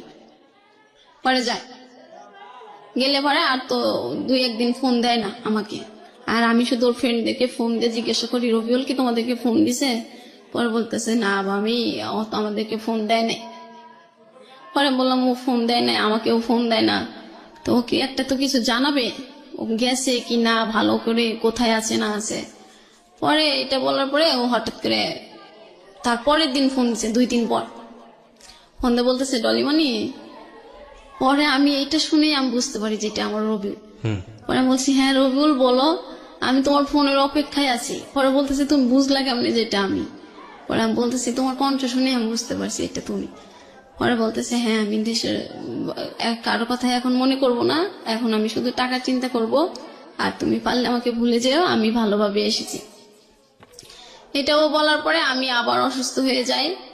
একেতে ও চলে যায়, আর কথা হয় না, এই এক টেনশন। আর ওর সাথে কথা না বললে তো আমি থাকতেই পারতাম না। আমার বাবুটা নষ্ট করছি, এটার এক কষ্ট। আর বাড়িতে সবার কাছে কালারিং হয়েছি, এটার এক কষ্ট। এখন আর কেউ ওইভাবে, মানে আমার কষ্টের সময় যদি ওদেরকে 1000 বলি তাই ওরা আর ওইভাবে নেয় না, যে তুমি এরকম কাজ করছো, এটার কষ্ট তোমারই ভোগ করতে হবে। পরে আবার বেশ কিছুদিন আমি এভাবেই থাকি, চুপচাপ, কারোর সাথে কথা বলি না, খাবার খুব কম খাই। পরে একদিন আমার আপু বলতেছে যে এখন কি রবিউলের আশায় থাকবি নাকি অন্য কারোকে বিয়ে করার চিন্তা ভাবনা করবি? পরে আমি বলতেছি না, আমি ওকে 10 বছর অপেক্ষা থাকতে আমি বলে দিছি, ও 10 বছর পরে দেশে আসে আমার কাছে আসবে। পরে ও বলছে এই কথা তো ও দেয় না, এটা তো তুমি দিছো, ওই ছেলে আর এসে তোমাকে কখনো যোগাযোগ করবে না। এটা বলার পরে আমার অফিস বন্ধ থাকে শুক্রবার, ও একদিন শুক্রবারে ফোন দিছে। ফোন দিয়ে বলতেছে কেমন আছো? পরে আমি বলতেছি হ্যাঁ ভালো আছি। পরে বলতেছে ভালো আছো? আমি বলছি তুমি কেমন আছো? বলতেছে হ্যাঁ ভালো আছি। পরে বলতেছে যে তুমি আমাকে ভুলে যেতে পারতেছো? পরে আমি বলছি যে এটা কি এত সহজে ভোলা যায়? তোমাকে তো আমি বলছি যে আমি তোমাকে কখনো ভুলতে পারবো না। পরে বলতেছে যে আমি কিন্তু তোমাকে অলরেডি ভুলে গেছি, এখানে অনেক ইন্দোনেশিয়ার মেয়েরা আছে অনেক সুন্দরী, তোমার মতো আর কাক পাখি না, আর কাউকে কাক পাখি বলে ডাকতে হয় না আমার। পরে আমি বলছি ওদের মতো ফর্সা হইলে তাইলে আমাকে বিয়ে করতা?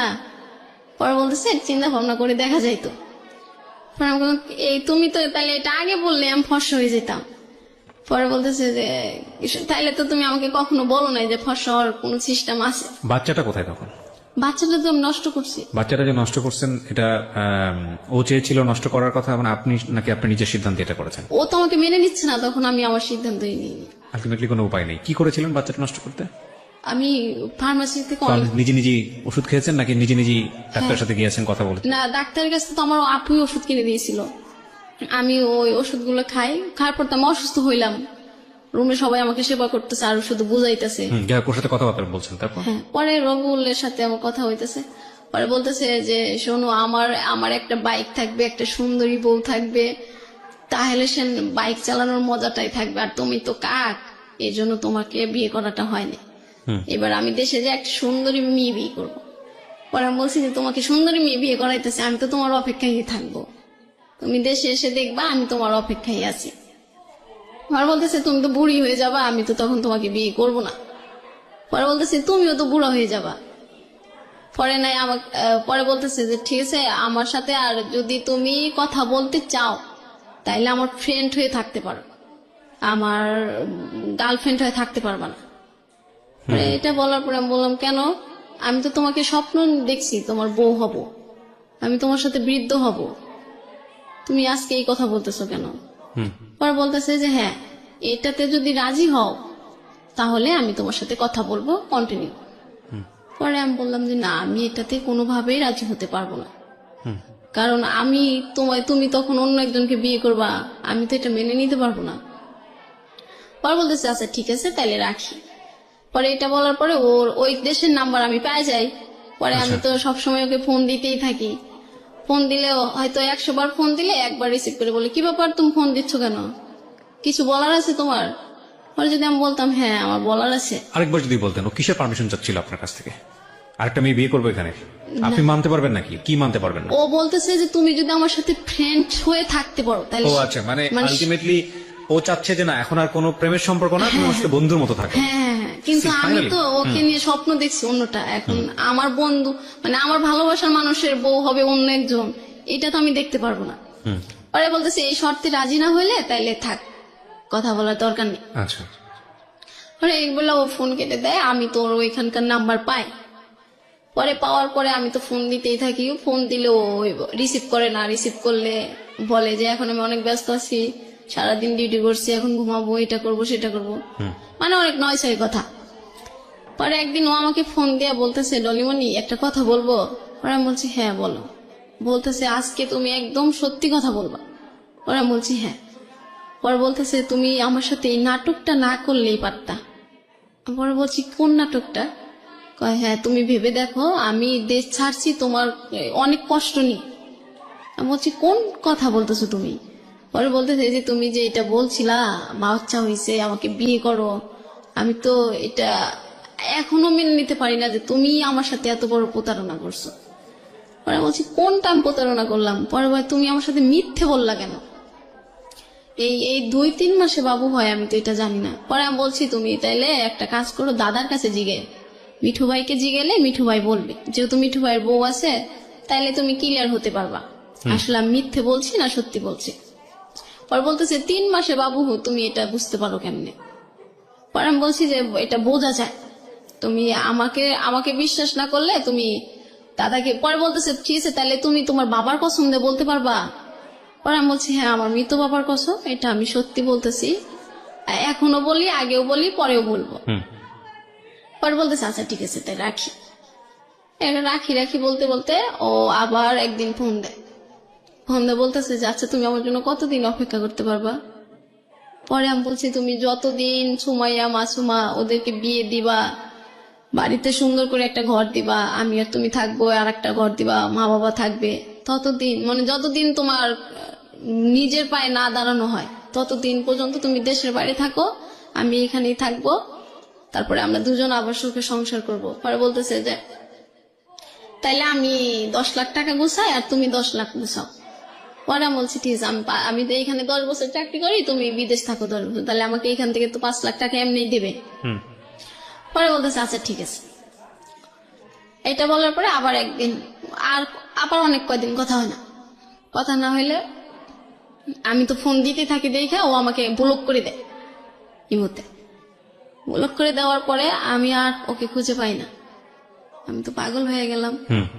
পরে আমার একটা ফ্রেন্ডের ইমোতে ওর নাম্বারটা সেভ করলাম, সেভ করার পরে ওই নাম্বার থেকে ফোন দিলাম, পরে ওই নাম্বারটাও ব্লক করে দেয়। যেটাই দেখে যে আমার কণ্ঠ সেটা ব্লক করে দেয়। পরে ব্লক করে দিলে তো আর আমার ক্ষমতা নাই ওকে সারাক্ষণ ফোন দেওয়ার। আর ওই দেশের যে নাম্বারটা ছিল, পরে বলতেছে এই নাম্বারে যদি ফোন দাও তাহলে এই সিমটা আমি চেঞ্জ করে ফেলবো, তোমার ক্ষমতা নাই আমাকে খুঁজে বের করার। পরে আমি বললাম ঠিক আছে রবিউল, আমি আজকে বুঝতে পারলাম তুমি যে আমাকে কতটা ঘৃণা করো। আমি ফোন দিয়ে দেখে আমাকে তুমি ব্লক করে দিয়েছো, আমি ফোন দিয়ে অন্যজনের ফোন দিয়ে তাকেও ব্লক করছো, আমি ফোন দেবো দেখে তুমি সিম চেঞ্জ করতে ফেলবা। ঠিক আছে সিম চেঞ্জ করার দরকার নেই, তুমি সিম রেখে দাও, আমি আর তোমার সাথে যোগাযোগ করবো না। পরে এটা বলার পরে আমি ওরকম আমি আর এখন কার সাথে বেশি কথা বলি না। ওই সময় কেউ কিছু জিজ্ঞাসা করলে হ্যাঁ না। আর তখন ও চলে যাওয়ার পরে অপূর্ব নাটক আমার বেস্ট সময় হয়ে যায়, মানে প্রত্যেক দিন অপূর্বর 4 থেকে 5টা নাটক আমি দেখতাম। অপূর্ব নাটক দেখতে দেখতে এক সময় আমি মানে ওকে ফোন দেওয়াটা ভুলে যাইতাম। মানে ওর ব্লক করা। তারপরে আমি দিনে একবার করে ফোন দিতাম যে যদি কোনোদিন ব্লকটা খুলে ফেলে। পরে একদিন ওই নিজে থেকে ফোন দিছে, ফোন দিয়ে বলতেছে কি করো। পরে বলতেছি তোমার আমি বলছিলাম যে তুমি যদি কখনো হারিয়ে যাও তাহলে অপূর্ব নাটক আমার সঙ্গী হয়ে যাবে। পরে বলতেছে ও অপূর্ব নাটক দেখো। পরে বলতেছি হ্যাঁ। পরে কইতেছে অপূর্বর একটা নাটক দেখো। পরে আমি বলছি কি নাটক। পরে কইতেছে যে উৎসর্গ ভালোবাসা। পরে আমি ওই নাটকটা বলছি আচ্ছা ঠিক আছে, তোমার সাথে কথা শেষ হওয়ার পরে আমি নাটকটা দেখব। পরে ওই নাটকটা দেখলাম। পরে বলতেছে নাটক শেষ হলে আমাকে আবার একটা ফোন দিবা। পরে আমি বলছি তুমি তো আমাকে ব্লক করছো, আমি কিভাবে ফোন দিব। পরে বলতেছে ঠিক আছে আমি ব্লক খুলছি, তুমি ফোন দিও। পরে আমি ফোন দিয়ে আমি তো মহা খুশি, সবাইকে বলতেছি যে দেখো আমার রবিউল না আমার ব্লক খুলে দিছে। সবাই তো আমার কইতেছে কি পাগল, যে ছেলেটা এতবার অপমান করে সেই ছেলেটা আজকে ব্লক খুলে দিছে আর সে সবকিছু ভুলে গেছে। পরে আমি বলতেছি না রে ওর হয়তো সমস্যা হয়েছিল এই জন্য ব্লক করে রাখছে। পরে বলতেছে যে ঠিক আছে নাটকটা শেষ হলে আমাকে কিন্তু অবশ্যই ফোন দিবা। পরে বলছি যে আচ্ছা ঠিক আছে। পরে আমি নাটকটা শেষ করে ওকে ফোন দিই। ফোন দেওয়ার পরে বলতেছে এই নাটকটা কেমন লাগলো। পরে বলছি হ্যাঁ ভালো লাগছে। পরে বলতেছে আজকে থেকে অপূর্ব নাটক দেখা বাদ দিয়ে সিয়াম এর নাটক দেখবা। পরে আমি বললাম আচ্ছা ঠিক আছে। পরে বলতেছে সিয়াম আমার ফেভারিট নায়ক, ওর নাটক দেখবা। পরে আমি বললাম আচ্ছা ঠিক আছে। পরে এই নাটকটা কথা বলার পরে ও একটা অপূর্বর গান দেয়। গান দেওয়ার পর আবার আমাকে ব্লক করে দেয়। পরে আমি বললাম যে কি ব্যাপার, এই মাত্র ভালো মানুষ কথা বললো আবার ব্লক করে দিল। পরে রুমে আমি কান্না করতেছি। পরে রুমে সবাই বলতেছে কি ব্যাপার রবিউল না তুই কি বললি যে কেবল কি যেন দিছে খুব খুশি।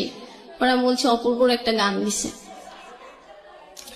পরে গানটা এরকম তো আমার এখন ভালো থাকা আমার উপর নেই, তোমার মতো তুমি ভালো থেকো।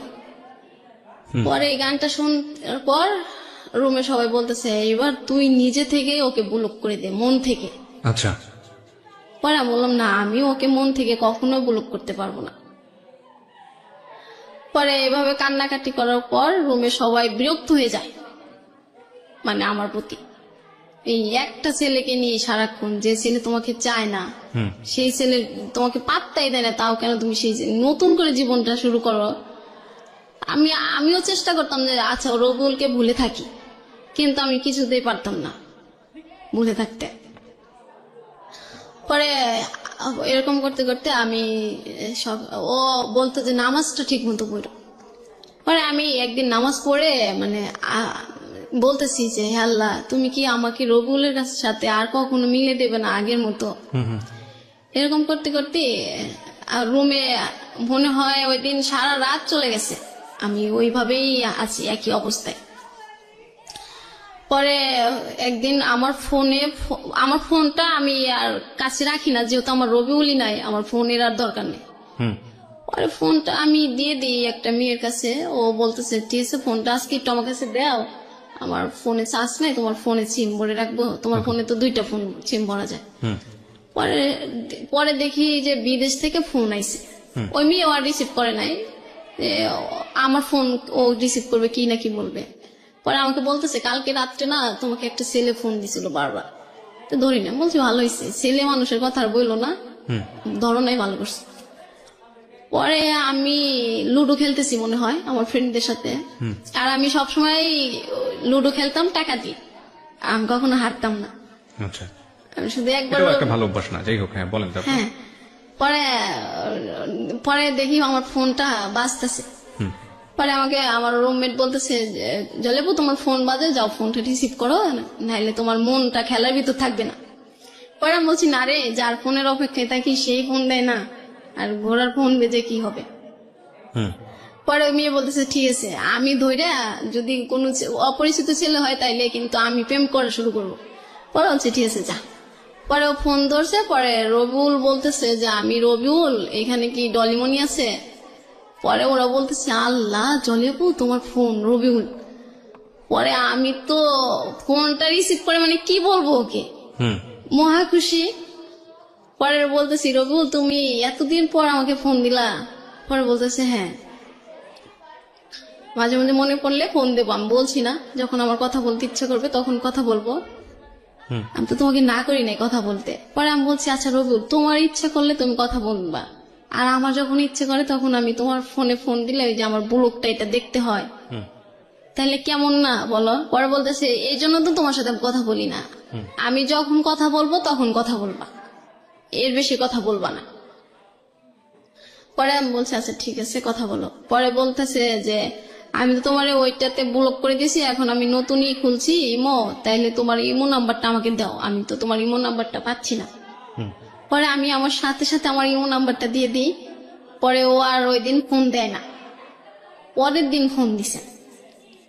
আর ও আমার ইমো নাম্বারটা নেওয়ার পরে আমি ডাটাটা অন করে রাখতাম, যে কখন না কখন ফোন দিয়ে যদি না পায়। পরে ফোন দিয়ে বলতেছে যে আচ্ছা ডলিমনি, আমি বলছি হ্যাঁ বলো। কয় তুমি কি এখন নতুন প্রেম করো? আমি বলছি কেন? কয় না আমি তো তোমার সাথে কথা বলি না, তাইলে তুমি কিভাবে আছো? পরে আমি বলছি হ্যাঁ প্রেম করি।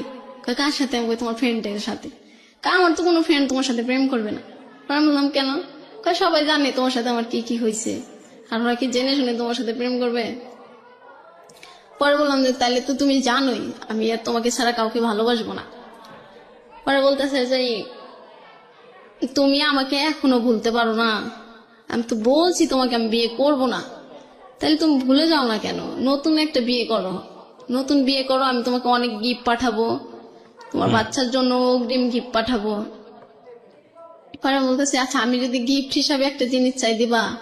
পরে বলতেছে হ্যাঁ দেবো, বলো। পরে আমি বলছি তাইলে আমি তোমাকেই চাই। পরে বলতেছে এই কথা বললে আর কখনো ফোন দেব না, ব্লক করে দেবো আবার। পরে বললাম যে তুমি বারবার এই ব্লকের ভয় দেখাও কেন?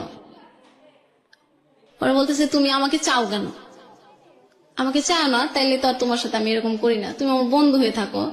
পরে আমি বলছি যে তুমি যেহেতু আমাকে চাও না তাহলে বন্ধু চাও কেন? পরে বলতেছে তুমি অনেক ভালো একটা মেয়ে, আমি তোমাকে কখনো ভুলতে পারবো না। আমি বলছি কেন? কয় তুমি যে অনেক ভালো একটা মেয়ে এর জন্য বলতে পারবো না। পরে বললাম যে আমি যদি অনেক ভালো মেয়ে হই তাহলে তুমি আমার সাথে থাকতে চাও না কেন? পরে বলছে না আমি থাকতে পারবো না, আমি কারণ দেশে যাইতে পারবো না, আমি তোমাকে বিয়ে করতে পারবো না, আমি দেশে যাব কোন না কোন কালে, তার কোনো ঠিক ঠিকানা নাই, এতদিন তো তুমি আমার অপেক্ষায় থাকতে পারবা না। পরে বলছে তুমি এটা বলো কেন? আমি তো থাকতে পারবো, আমি তো জানি তোমার জন্য আমি কি করতে পারবো না পারবো। পরে বলতেছে এরকম মুখে অনেক কিছু বলা যায়, আসলে বাস্তবটা এত সহজ না। পরে আমি বলছি ঠিক আছে তাইলে আমি, তুমি যেহেতু আমাকে চাওই না তাইলে আজকের থেকে তোমার ব্লক করতে হবে না, আমি এমনিতেই তোমাকে ফোন দেবো না, তুমি আর আমাকে ফোন দিয়ে মাঝে মাঝে ফোন দিয়ে এলোমেলো করে দিও না। যদি আমার কাছে ফিরে আসতে চাও কোনোদিন, আমি সেই দিনকেই তোমাকে নেব, কিন্তু এই যে তুমি বন্ধু হবা, এটা হবা সেটা হবা, এরকম ফোন দিয়ে এরকম কথা বললো না, দরকার নেই। রাইট। হ্যাঁ, কারণ আমি একটু নিজেকে যখনই গুছিয়ে নিই তখনই আবার এসে এলোমেলো করে দাও। তুমি তখনই আমাকে এলোমেলো করে দাও। আমি তারপরে আবার 2-3 সপ্তাহ তোমাকে মানে তোমার মানে মাথা থেকে তোমাকে আর বের করতে পারি না, রাইট। যখন একটু বের করি আবার তুমি এলোমেলো করে দাও। তাইলে এরকম করাচ্ছে একবারে চলে যাওয়াই ভালো, তুমি যাও সুখে থাকো, আমি এটাই চাই। পরে বলতেছে আচ্ছা ঠিক আছে তাইলে আর আমাদের কথা হবে না। পরে বলতেছে যে বাবার অসুখ, একদিন ফোন দিয়ে বলতেছে বাবার অসুখ, বাড়িতে টাকা দিতে পারি না। পরে আমি বললাম যে ঠিক আছে তাহলে আমার কাছ থেকে টাকা নাও, নিয়ে তুমি করো বাড়িতে দিয়ে দাও। পরে বলতেছে না তোমার কাছ থেকে টাকা নেওয়া যাবে না, এমনি তুমি আমার কাছে, আমি তোমার কাছে অনেক ঋণ। পরে বলতেছি না আমার কাছে তুমি কোনো ঋণ নি নাই। পরে বলতেছে যে এই জন্যই তোমাকে আমি আমার বন্ধু করে রাখতে চাই, তুমি কেন বোঝো না? পরে বলছি না আমি এই জন্যই তোমাকে চাই আমার করে, তুমি কেন বোঝো না? পরে বলতেছে ঠিক আছে এখন রাখি, কাজে যাব, পরে অন্য একদিন কথা হবে। পরে বললাম যে আচ্ছা ঠিক আছে, তাই আমি তোমার ফোনের অপেক্ষায় থাকবো, আমি সবসময় ফোন আমার কাছেই রাখি, অফিসে গেলেও বাসায় থাকলেও যেখানে গেলে, যে যদি হঠাৎ করে রবিউল ফোন দিয়ে আমাকে না পায়। পরে একদিন ফোন দিয়ে বলতেছে যে আমার অফিসে না ঠিক মতো কাজ হয় না, স্যালারিও পাই না, আর যে টাকা স্যালারি পাই ওইটা আমার খাওয়ার জন্যই চলে যায়, বাড়িতে দিতে পারি না, এই মাসে বাড়িতে মাত্র 4,000 টাকা দিছি। আমি বলছি, পরে বলতেছি তাহলে এই কোম্পানিটা চেঞ্জ করে ফেলো, অন্য একটাতে যাও। পরে বলতেছে এই কোম্পানি চেঞ্জ করতে আর 3 লাখ টাকা লাগবে, তাইলে সে আমি অন্য কোম্পানিতে যেতে পারবো, স্যালারি পাবো। পরে আমি বলছি ঠিক আছে, তাহলে আমি যদি 3 লাখ টাকা দিই তুমি কি কোম্পানি চেঞ্জ করবা? মানে আপনি বললেন হইলো ছেলেটাকে, হ্যাঁ, মানে যেহেতু রবিউলকে? ও বাড়িতে টাকা দিতে পারছে না, আচ্ছা। আর মানে বাড়িতে যত তাড়াতাড়ি টাকা পয়সা দিয়ে ই করতে পারবো তাড়াতাড়ি দেশে চলে আসতে পারবে। হুম। পরে ও বলতেছে হ্যাঁ এটা করা যায়। পরে আমি বলছি ঠিক আছে, তুমি যদি অন্য কোম্পানিতে যাও তাহলে আমাকে জানাও, আমি টাকা পাঠিয়ে দেবো। পরে ও একদিন ফোন দিয়ে বলতেছে যে পাসপোর্ট যে মালিকের কাছে উনি 3 বছর না হলে পাসপোর্ট দেবে না, আমি আর অন্য কোম্পানিতেও যাইতে পারবো না। পরে বললাম যে তাহলে তো এখন কিছু করার নাই, এইখানেই থাকতে হবে, যে কয়টা করে বাড়িতে পাঠাইতে পারো ওইটা দিতে হবে। পরে বলতেছে হ্যাঁ। পরে একদিন আমি বলতেছি আচ্ছা রবিউল, আমাকে কখনো তোমার মিস করো না? পরে বলতেছে না। বলতেছি কখনো আমাকে আর কাক পাখি বলতে ইচ্ছা করে না তোমার? বলে না। পরে আমি বলতেছি কখনো আমাকে বউ বলে ডাকতে ইচ্ছা করে না? বলতেছে না। পরে আমি কই, কখনো কি আমাদের কাটানোর সময়গুলো তোমার মনে পড়ে না? বলতেছে না। পরে বলছি কেন? কয় কি এমনি তুমি মিথ্যে কথা বলো, নাটক করো, এই জন্য তোমার কথা আমার একটু মনে পড়ে না, আমি এখন তোমাকে ঘৃণা করি। আমি বলছি তো আমাকে ঘৃণা করো তো আমার সাথে কথা বলো কেন? কয় কথা বলে যদি তুমি আমার ভালো বন্ধু হতে রাজি হও কোনোদিন, এই জন্য। পরে তো আমি আপনি তাকে জিজ্ঞেস করেননি এই কোশ্চেনটা? খুব টাফ একটা কোশ্চেন, যদিও খুব মানে অবিভাজ্য কোশ্চেন, বাট এই কোশ্চেন অ্যান্সারটা কি আসবে আমি ঠিক জানি। আপনি কখনো জিজ্ঞেস করেছেন তাকে যে কি ধরনের বন্ধু, মানে বন্ধুত্বপূর্ণ এবং শারীরিক সম্পর্ক বিষয়টা না, এরকম? শারীরিক সম্পর্ক না, ও শুধু বন্ধু হয়ে থাক, ওর দুঃখের কথাগুলো আমাকে বলবে, আমার কষ্টের কথা আমি ওকে বলবো। এবং তারপরে আপনাকে যখন বলবে তার সাথে দেখা করার জন্য বাংলাদেশে এসে, তখন দেখা করতে হবে? হ্যাঁ, বাংলাদেশে এসে ও আমার সাথে একবার দেখা করবে, আমি বিয়ে করব অন্য জায়গায়। আচ্ছা ঠিক আছে, হ্যাঁ সমস্যা নেই, বলেন তারপরে কি দাঁড়ালো শেষ পর্যন্ত? হ্যাঁ। তারপরে এই কথা বলতেছে, পরে ও বলতেছে আমি তোমাকে ঘৃণা করি। হুম। পরে এটা বলার পরে আমি বলছি দেখো রবিউল, আমি তোমাকে এ পরিমাণ ভালোবাসি, তুমি আমাকে যতই বলো আমি এটা মনে করি যে তুমি এটা এমনি এমনি বলতেছো, হুম। এটা তোমার মনের কথা না। পরে বলতেছে না, পরে একটা বকা দিয়ে বলে যে এটা সত্যি, আমি তোকে ভালোবাসি না। সেদিন আমার অনেক কষ্ট হয়, ও যেদিন আমাকে বলে যে আমাকে ঘৃণা করে, সেদিন আমি অনেক কষ্ট পাই যে এই ছেলেটার কারণে আমি সবার কাছে কালারিং হয়েছি। আজ এই ছেলেটাই বললো আমাকে ঘৃণা করে, ঠিক আছে এই ছেলের সাথে আর আমি কথাই বলবো না, ওর মতো করে ভালো থাকুক, আমি আমার মতো করে থাকবো। এটা বলার পরে আমি ফোনটা কাটি। পরে ও আমাকে আবার ফোন দেয়। পরে আমি আপুকে বলি যে আপু, রবিউল না আমাকে ফোন দেয় মাঝে মধ্যে, ফোন দিয়ে শুধু বলে বন্ধুত্ব হয়ে থাকতে, কিন্তু এটা বললে আমার অনেক কষ্ট হয়, আমি ওর বন্ধু হয়ে থাকতে চাই না। পরে বলতেছে যে তাইলে তুই একটা কাজ কর, তুই ওকে বলে দে যে তোর অনেক বড় একটা অসুখ, তাইলে আর ও তোকে ফোন দেবে না, আর তুই নিজেকে এইভাবে ঠিকঠাক রাখতে পারবি। হুম। পরে আমি বলছি কি বলবো? পরে বলতেছে তুই বলে দে যে তোর ক্যান্সার হয়েছে, তাইলে আর ওই ছেলে তোকে ফোন দিবে না, ডিস্টার্বও করবে না। পরে আমি বললাম যে আচ্ছা ঠিক আছে এটা বল। পরে একদিন ভিডিও ফোন দিয়ে ও বলছে যে আমি তোমাকে একটু দেখবো। পরে আমি বলছি যে হ্যাঁ দেখতে পারো। বলছে তাহলে তুমি ক্যামেরার সামনে আসো। পরে আমি বলছি যে আচ্ছা ঠিক আছে আসতেছি। পরে আপু বললাম যে আপু আমার আর একটা ফোন দিয়ে বললাম আপু ও তো ভিডিও ফোন দিয়ে দেখতে চাচ্ছে। পরে আপু বলতেছে তুই এখন শুয়ে থাক, চুলগুলো এলোমো করে রাখ, পরে ও যদি তোকে জিজ্ঞাসা তুমি কি অসুস্থ, তুই বলবি হ্যাঁ। পরে আমাকে বলতেছে কি ব্যাপার তোমাকে আজকে এরকম দেখা যাচ্ছে কেন, তুমি কি অসুস্থ? পরে আমি বলছি হ্যাঁ অসুস্থ। পরে বলতেছে তোমার কি হয়েছে? পরে বলছে আমার অনেক বড় একটা সমস্যা হয়েছে, এটা কাউকে বলা যাবে না। পরে বলতেছে আমাকে বলো। পরে আমি বলতেছি আচ্ছা রবিউল, তুমি কি আমাকে একটা রাত দিতে পারো সময়? পরে বলতেছে কবে চাও তুমি সেই রাতটা? পরে আমি বলতেছি তোমার যেদিন অফিস বন্ধ থাকে তুমি সেই দিন আমার সাথে সারা রাত কথা বলবা। পরে মালয়েশিয়া আবার রবিবার অফ থাকে, প্রত্যেক রবিবার।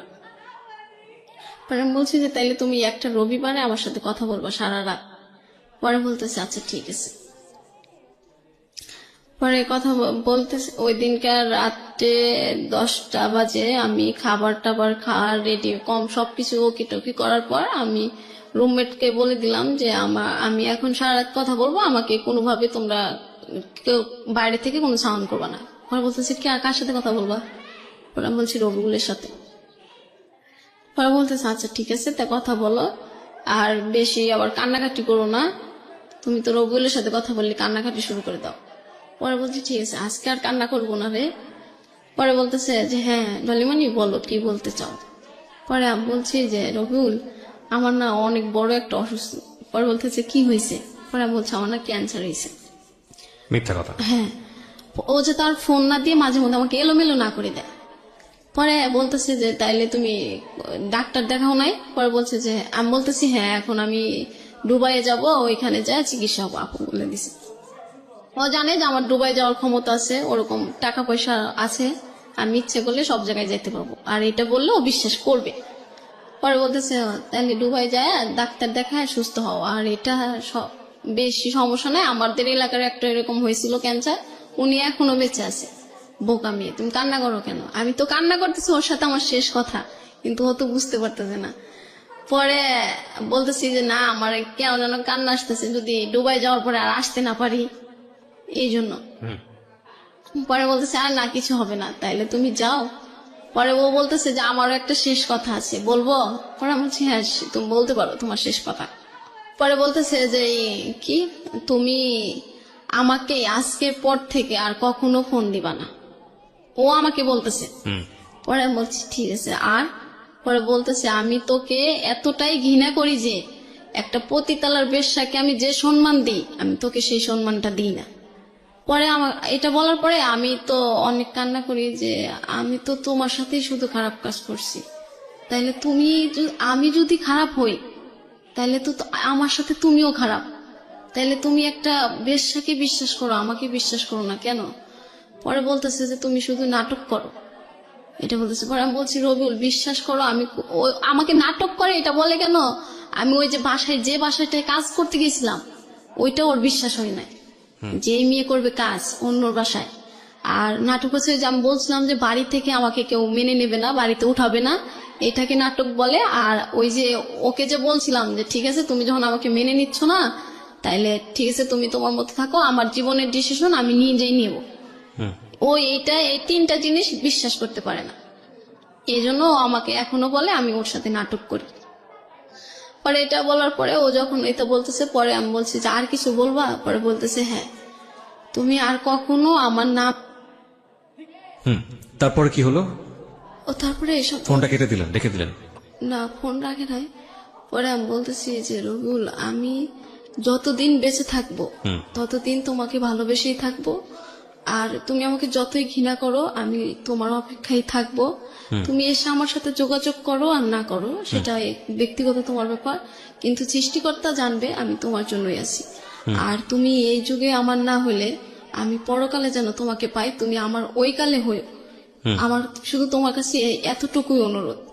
পরেও বলতেছে হায় রে পাগল, আমি এই কালেই তোমার হইলাম না, ওই কালে হই কিভাবে?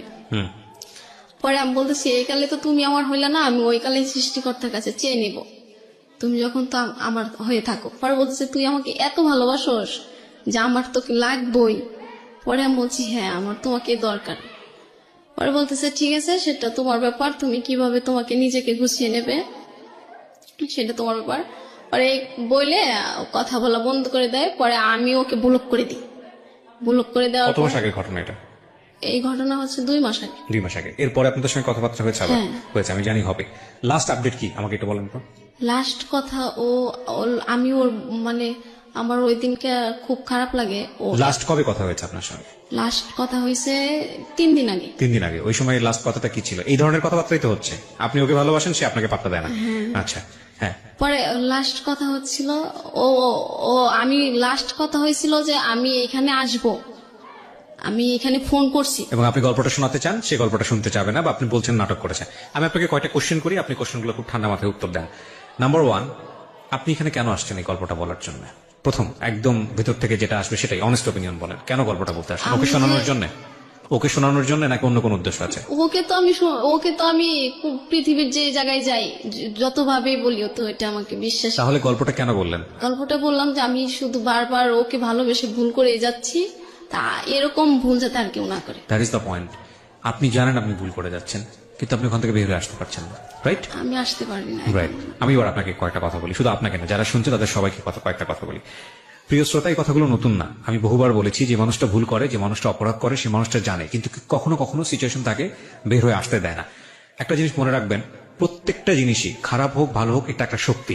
যে শক্তি যত বেশি পাওয়ারফুল বা যত বেশি এনার্জি রাখে, সে শক্তির দিকেই আমরা ধাবিত হবে, সেটাই স্বাভাবিক। ওর লাইফে খারাপটা যতটা শক্তি নিয়ে এসছে, ওর লাইফে ভালোটা যদি ওই পরিমাণ বা ওর চেয়ে বেশি যদি শক্তি নিয়ে পাশাপাশি দাঁড়াতো, তাহলে ও একটা সিদ্ধান্ত নিতে পারতো, কারণ ওর মধ্যে বোধ আছে, ও জানে ভুল করছে কিন্তু ওখান থেকে বেরো আসতে পারছে না, কারণ ওর সামনে কোনো ভালো অল্টারনেটিভ নাই। আমি যে কথাগুলো আপনাকে বলবো সেগুলো বিশ্বাস অবিশ্বাস করা একান্তই আপনার বিশ্বাস, কিন্তু আমি ব্যক্তিগতভাবে অনেক বেশি বিশ্বাস করি। প্রথমত আপনাকে কিছু বিষয় বলছি যেটার আসলে বৈজ্ঞানিক কোনো ব্যাখ্যা আমার জানা নাই, but this is absolutely true. কিরকম? একটা মানুষ যখন কাউকে লাভ করে, পাগলের মতো লাভ করে, একপাক্ষিক লাভ যখন হয়ে যায়, যেটা আপনি হচ্ছে রবিউলকে করছেন, হ্যাঁ, এবং ওই পক্ষ যদি বুঝতে পারে আমি যাই করি না কোনো মেয়েটা আমার সঙ্গে থাকবে, এবং তার যদি অন্যরকম উদ্দেশ্য থাকে, শারীরিক সম্পর্ক, টাকা পয়সা নেওয়া, আমি ধরে নিচ্ছি রবিউলের এই ধরনের ইয়ে ছিল না, আপনাকে দেখে সে কিছুদিনের জন্য হলেও ভালোবেসেছে, ও যদি বুঝতে পারে, এক পক্ষ যদি বুঝতে পারে যে আরেক পক্ষ ভয়ঙ্কর ভাবে আমার উপর দুর্বল, আমি যাই করি না কেন সে সেটা মেনে নিবে, তাহলে ওই পক্ষ থেকে তুচ্ছতাচ্ছিল্য আসবেই আসবে, আসবেই আসবে। You can write it down, এটা কপি করে রেখে দেন, আসবেই আসবে। এবং আসলে কিন্তু বিষয়টা এরকম না যে সেই মানুষটা আপনাকে ভালোবাসেন এটা প্রমাণ হয়ে যায়, হ্যাঁ। এবং এই তুচ্ছতাচ্ছিল্য একটা সময় সহ্য করতে করতে করতে করতে করতে করতে করতে অপর পক্ষ এক সময় বাস্ট আউট করবে, এবং বাস্ট আউট করার পরে যেটা হবে সেটা খুব ভয়ঙ্কর রকমের হয়। বাস্ট আউট করার আগ পর্যন্ত সে তার জন্য জীবনের সবকিছু করতে রাজি, বাবা মা ছাড়তে রাজি হয়, ঘর থেকে বেরোতে রাজি হয়, ওই যে সুদের ওপর টাকা, আরো অনেক অন্যায়মূলক কাজ যেটা ও করেছে বাচ্চা নিয়ে, এ ধরনের অনেক কাজ করতে রাজি হয়। কিন্তু যখন শক্ত হয়ে যায়, না ছেলেটা আমার জীবনে ভয়ঙ্কর রকমের ক্ষতি করে যাচ্ছে, ছেলের জায়গায় মেয়েও হতে পারে, মেয়েটা আমার জীবনে শুধু ভয়ঙ্কর রকমের ক্ষতি করে যাচ্ছে, তখন যে ঘৃণাটার জন্ম হয়, সেই ঘৃণার দেয়াল এত বেশি শক্তিশালী হয় যে ওটা আর ভাঙা যায় না। এখানে একটা খুব ছোট্ট টেকনিক আছে, আপনাদেরকে বলি, ইউ ক্যান অ্যাপ্লাই ইট। যদি বোঝেন যে অপরপক্ষ আপনার এই ভালোবাসার দুর্বলতার সুযোগ নিচ্ছে, তাকে আপনি জীবনে কোনোদিনও কোনো সিচুয়েশনে পায়ে ধরে হোক, হাতে পায়ে ধরে হোক, জীবনের সর্বোচ্চ সমস্ত কিছু দিয়েও হোক না কেন, রিকোয়েস্ট করে আপনার ভালোবাসায় ফেরাতে পারবেন না। I can write it down, আপনাকে আমি বলতেছি, পারবেন না, পারবেন না, পারবেন না, পারবেন না। যেটা করে আপনি ফেরাতে পারেন সেটা হচ্ছে ও আপনার সাথে যেরকম আচরণ করতেছে আপনিও করেন, ভালোবাসেন কিন্তু আপনিও ওটা করেন, করলে দেখবেন যে ও অটোমেটিক্যালি নিজেকে রিয়েলাইজ করা শুরু করবে। ওর ভিতরে যদি বিন্দুমাত্র টানও থাকে আপনার জন্য, ভালোবাসাও থাকে আপনার জন্য, ও কাম ব্যাক করবে। এবং কেন জানি না, এটা প্রকৃতিরই এক নিয়ম, যখন একটা মানুষ আরেকটা মানুষের কাছ থেকে সরে যায়, তখন ভিক্ষা মেগেই হোক বা নিজের দুর্বলতা দেখিয়েই হোক, ড্রাগ নিয়ে হোক বা যেটাই করে হোক না কেন, আমরা এই জিনিসটা করে তাকে আমাদের কাছে টানার চেষ্টা করি, এবং দ্যাট ইজ দ্য রংয়েস্ট ওয়ে। আমি মনে করি এটা হচ্ছে সবচাইতে ভুলতম পন্থা, এটা করানোই যাবে না। এটা আপনি যত বেশি করবেন ওর জায়গা থেকে ধরে নিবে হ্যাঁ এরকমই তো হওয়ার কথা ছিল, ওর বিন্দুমাত্র লাভ জমা হবে না আপনার প্রতি, বরং that is the best way. Okay, ওই যে একটা গান আছে না হিন্দিতে, কি যেন একটা, আমি অত ছবি দেখা হয় না, যে ব্রেকআপ হয়ে গেছে, ব্রেকআপের জন্য পার্টি করছে, গান করছে, এখনকার সময়টা হচ্ছে এরকম, এন্ড দ্যাট অ্যাকচুয়ালি ওয়ার্ক। যদি আপনার কাছ থেকে কেউ চলে যেতে চায়, তো আপনার মনে হচ্ছে ফাইন, ওকে আপনি লাভ করেন, ঠিক আছে তুমি যাচ্ছ যাও, ওকে ফাইন, আমিও থাকলাম না তোমার সঙ্গে, অ্যান্ড বিলিভ মি, ও যদি আপনাকে ভালোবাসে ও আপনার কাছে ব্যাক করবে, বিকজ আসলে পায়ে ধরে লাভ হয় না। আপনার জন্য এটা হচ্ছে আজকে থেকে শিক্ষা। আপনি যদি এটা প্র্যাকটিস করেন, 6 মাস প্র্যাকটিস করেন, ওর ভিতরে যদি রিয়েলাইজেশন থাকে, আমি জানি না ও শুনছে কিনা রবিউল, ও যদি বাই হার্ট এটা ফিল করে আপনাকে, যেন আপনাকে লাভ করে, তাহলে আপনার কাছে ফিরবে, এবং ফিরলে আপনি সঙ্গে সঙ্গে তাকে রিসিভ করবেন না। লাস্ট 1 বছর যা করছো আপনার সঙ্গে, সম্পর্ক কত দিনের? 2 বছর। 2 বছর, তার মধ্যে 1 বছরেই বিদেশ গেছে কতদিন যাবত? বিদেশ গেছে 1 বছর। লাস্ট 1 বছর আপনার সাথে যেটা করছে সেটা আপনি সুদে আসলে আগে আদায় করবেন। না, আমি একটু শেষ করি। যদি আপনি সেটা করতে পারেন, তাহলে দেখবেন যে ওর জায়গাটাতে অনেক বেশি সফট হয়ে গেছে, এবং ইট অ্যাকচুয়ালি ওয়ার্কস, এটা কাজ করবে। আর যদি আপনি এটা করতে না পারেন, তাহলে সারা জীবনে you will show your softness, and lastly গিয়া যেটা হবে যে ও আপনাকে ইউজ করেই যাবে, কি করেই যাবে, এবং এটার কোনো এন্ডিং রেজাল্ট আসবে না, ঠিক আছে? আর আজকের এই গল্পের একটা চমৎকার জায়গায় এসে আমি আপনাকে সম্মান করি বলছি কথাটা। আমরা যখন ভুল করি তখন আমরা জানি, কিন্তু ওই ভুলের সামনে কিছু কিছু ইমোশন, কিছু কিছু ভয়ঙ্কর রকমের ফিলিংস এত বেশি বাধা হয়ে দাঁড়ায় যে আলটিমেটলি ভুলটা করছি ওই সেন্সটা মাথায় থাকে না। আপনি যখন বাচ্চাটা কনসিভ করেছেন তখন আপনি জানতেন যে আপনি ভুল করছেন, আপনি যখন ওর সঙ্গে শারীরিকভাবে মেলামেশা করেছেন তখন আপনি জানতেন আপনি ভুল করছেন, এটা একটা অপরাধ। বাচ্চাটা কনসিভ করার পর বাচ্চাটাকে যখন মেরে ফেললেন পেটের মধ্যে, তখনও আপনি জানেন অপরাধ, তারপরও আপনি ওর কাছ থেকে সরে আসতে পারেন নাই, কারণ ওর প্রতি আপনার একটা অন্ধ ফিলিংস আছে। অন্ধ ফিলিংস নিয়ে সারা জীবন রান করা যায় না, অন্ধ ফিলিংস সারা জীবন থাকে না। এবং যারা যখন অন্ধ ফিলিংসে থাকে তখন এটা এই কথাটা বিশ্বাস করে না, যখন জীবন থেকে চলে যায় অন্ধ ফিলিংসটা হঠাৎ করে একদিন কিংবা ধীরে ধীরে ক্ষয়ে যায়, তখন বোঝা আরে জীবনে কত বোকা ছিলাম, ভয়ঙ্কর রকমের বোকা ছিলাম। পৃথিবীতে একটা কাপলও নাই বা হিস্ট্রিতেও নাই প্রেমের সম্পর্ক হয়েছে, একটা পরিণতিতে গিয়েছে বিয়ের পরে, ঠিক আছে ফাইন, এবং যেই ধরনের ভালোবাসা নিয়ে তাদের মধ্যে সম্পর্কটা তৈরি হয়েছে আকর্ষণ তৈরি হয়েছে, সেই সম্পর্কটা সারাটা জীবন বা সেই আকর্ষণটা সারা জীবন ছিল। এটা মানুষের পক্ষে সম্ভবই না, কোনোভাবেই সম্ভব না। একটা সার্টেন পিরিয়ডের জন্য এই ফিলিংসটা থাকে, এই ফিলিংসটা ধীরে ধীরে ক্ষয় হয়ে যায়, অন্যদিকে ডাইভার্ট হয়ে যায়, বিয়ের পরে সেটা রেসপন্সিবিলিটির দিকে চলে যায়, অন্যদিকে চলে যায়। সো এই ফিলিংসটা সারা জীবন থাকে না। সুতরাং এই ফিলিংসটাকে রেখে, আপনি তো ভুল করেই ফেলেছেন, বাকি যারা আছে শ্রোতা তাদের উদ্দেশ্যে একটা কথাই বলতে চাই, জীবনে এমন কোনো খুদ নেওয়া উচিত না, জীবনে এমন কোনো ভুল করাটা উচিত না, যেটা আমি বারবার বলেছি, বহুবার বলেছি, আরো বলবো হয়তোবা, যে ভুলটা সারাটা জীবন আপনাকে ক্যারি করে বেড়াতে হয়, যেই দাগটা আপনাকে সারাটা জীবন ক্যারি করে বেড়াতে হয়। আমাদের সমাজে এই যে আজকে যে বোনটি আমাদের এখানে এসছে, ডলির মতো অসংখ্য বোন আছেন যারা এই রকম ইমোশনে পড়ে যখন একটা ছেলেকে লাভ করে ফেলেন, জীবনের সমস্ত কিছু দিয়ে দেন, জীবনের সমস্ত কিছু তার জন্য উৎসর্গ করেন। কিন্তু এটা ভুলে যান যে দিন শেষে আসলে মানুষ একা, এবং ওই একার কাছে ভালো থাকাটা খুব গুরুত্বপূর্ণ, খুব খুব খুব গুরুত্বপূর্ণ। আমি বলবো আপনার বয়স 24 বছর, সামনে অনেক বয়স পড়ে আছে, আপনি নিজের পায়ে দাঁড়িয়েছেন, নিজে পয়সা রোজগার করেন, যে ভুলগুলো করেছেন সেগুলো থেকে বের হয়ে আসতে হবে। এবং সেটার জন্য আমি আপনাকে যেটা বললাম, এই ছেলেটাকে যদি সত্যি আপনি আপনার জীবনে চান, আমি তাকে এখনো নেগেটিভ কোনো কিছু বলছি না, সে যেটা করছে সেটা আমার কাছে থামাও মনে হচ্ছে যে হয় আপনাকে ভালোবাসে অথবা ভালোবাসে না, এরকম একটা দোলাচলের মধ্যে আছে সে। তবে আমি আপনাকে বললাম, যদি সত্যি আপনাকে ফিরে পেতে চান, তাহলে that is the ultimate chemotherapy, এটার পর আর কোনো থেরাপি নাই। ও আপনার সাথে যা করতেছে আপনি সেটা মেনে নেন, মেনে নিয়ে ওকে আর পাত্তা দিয়েন না।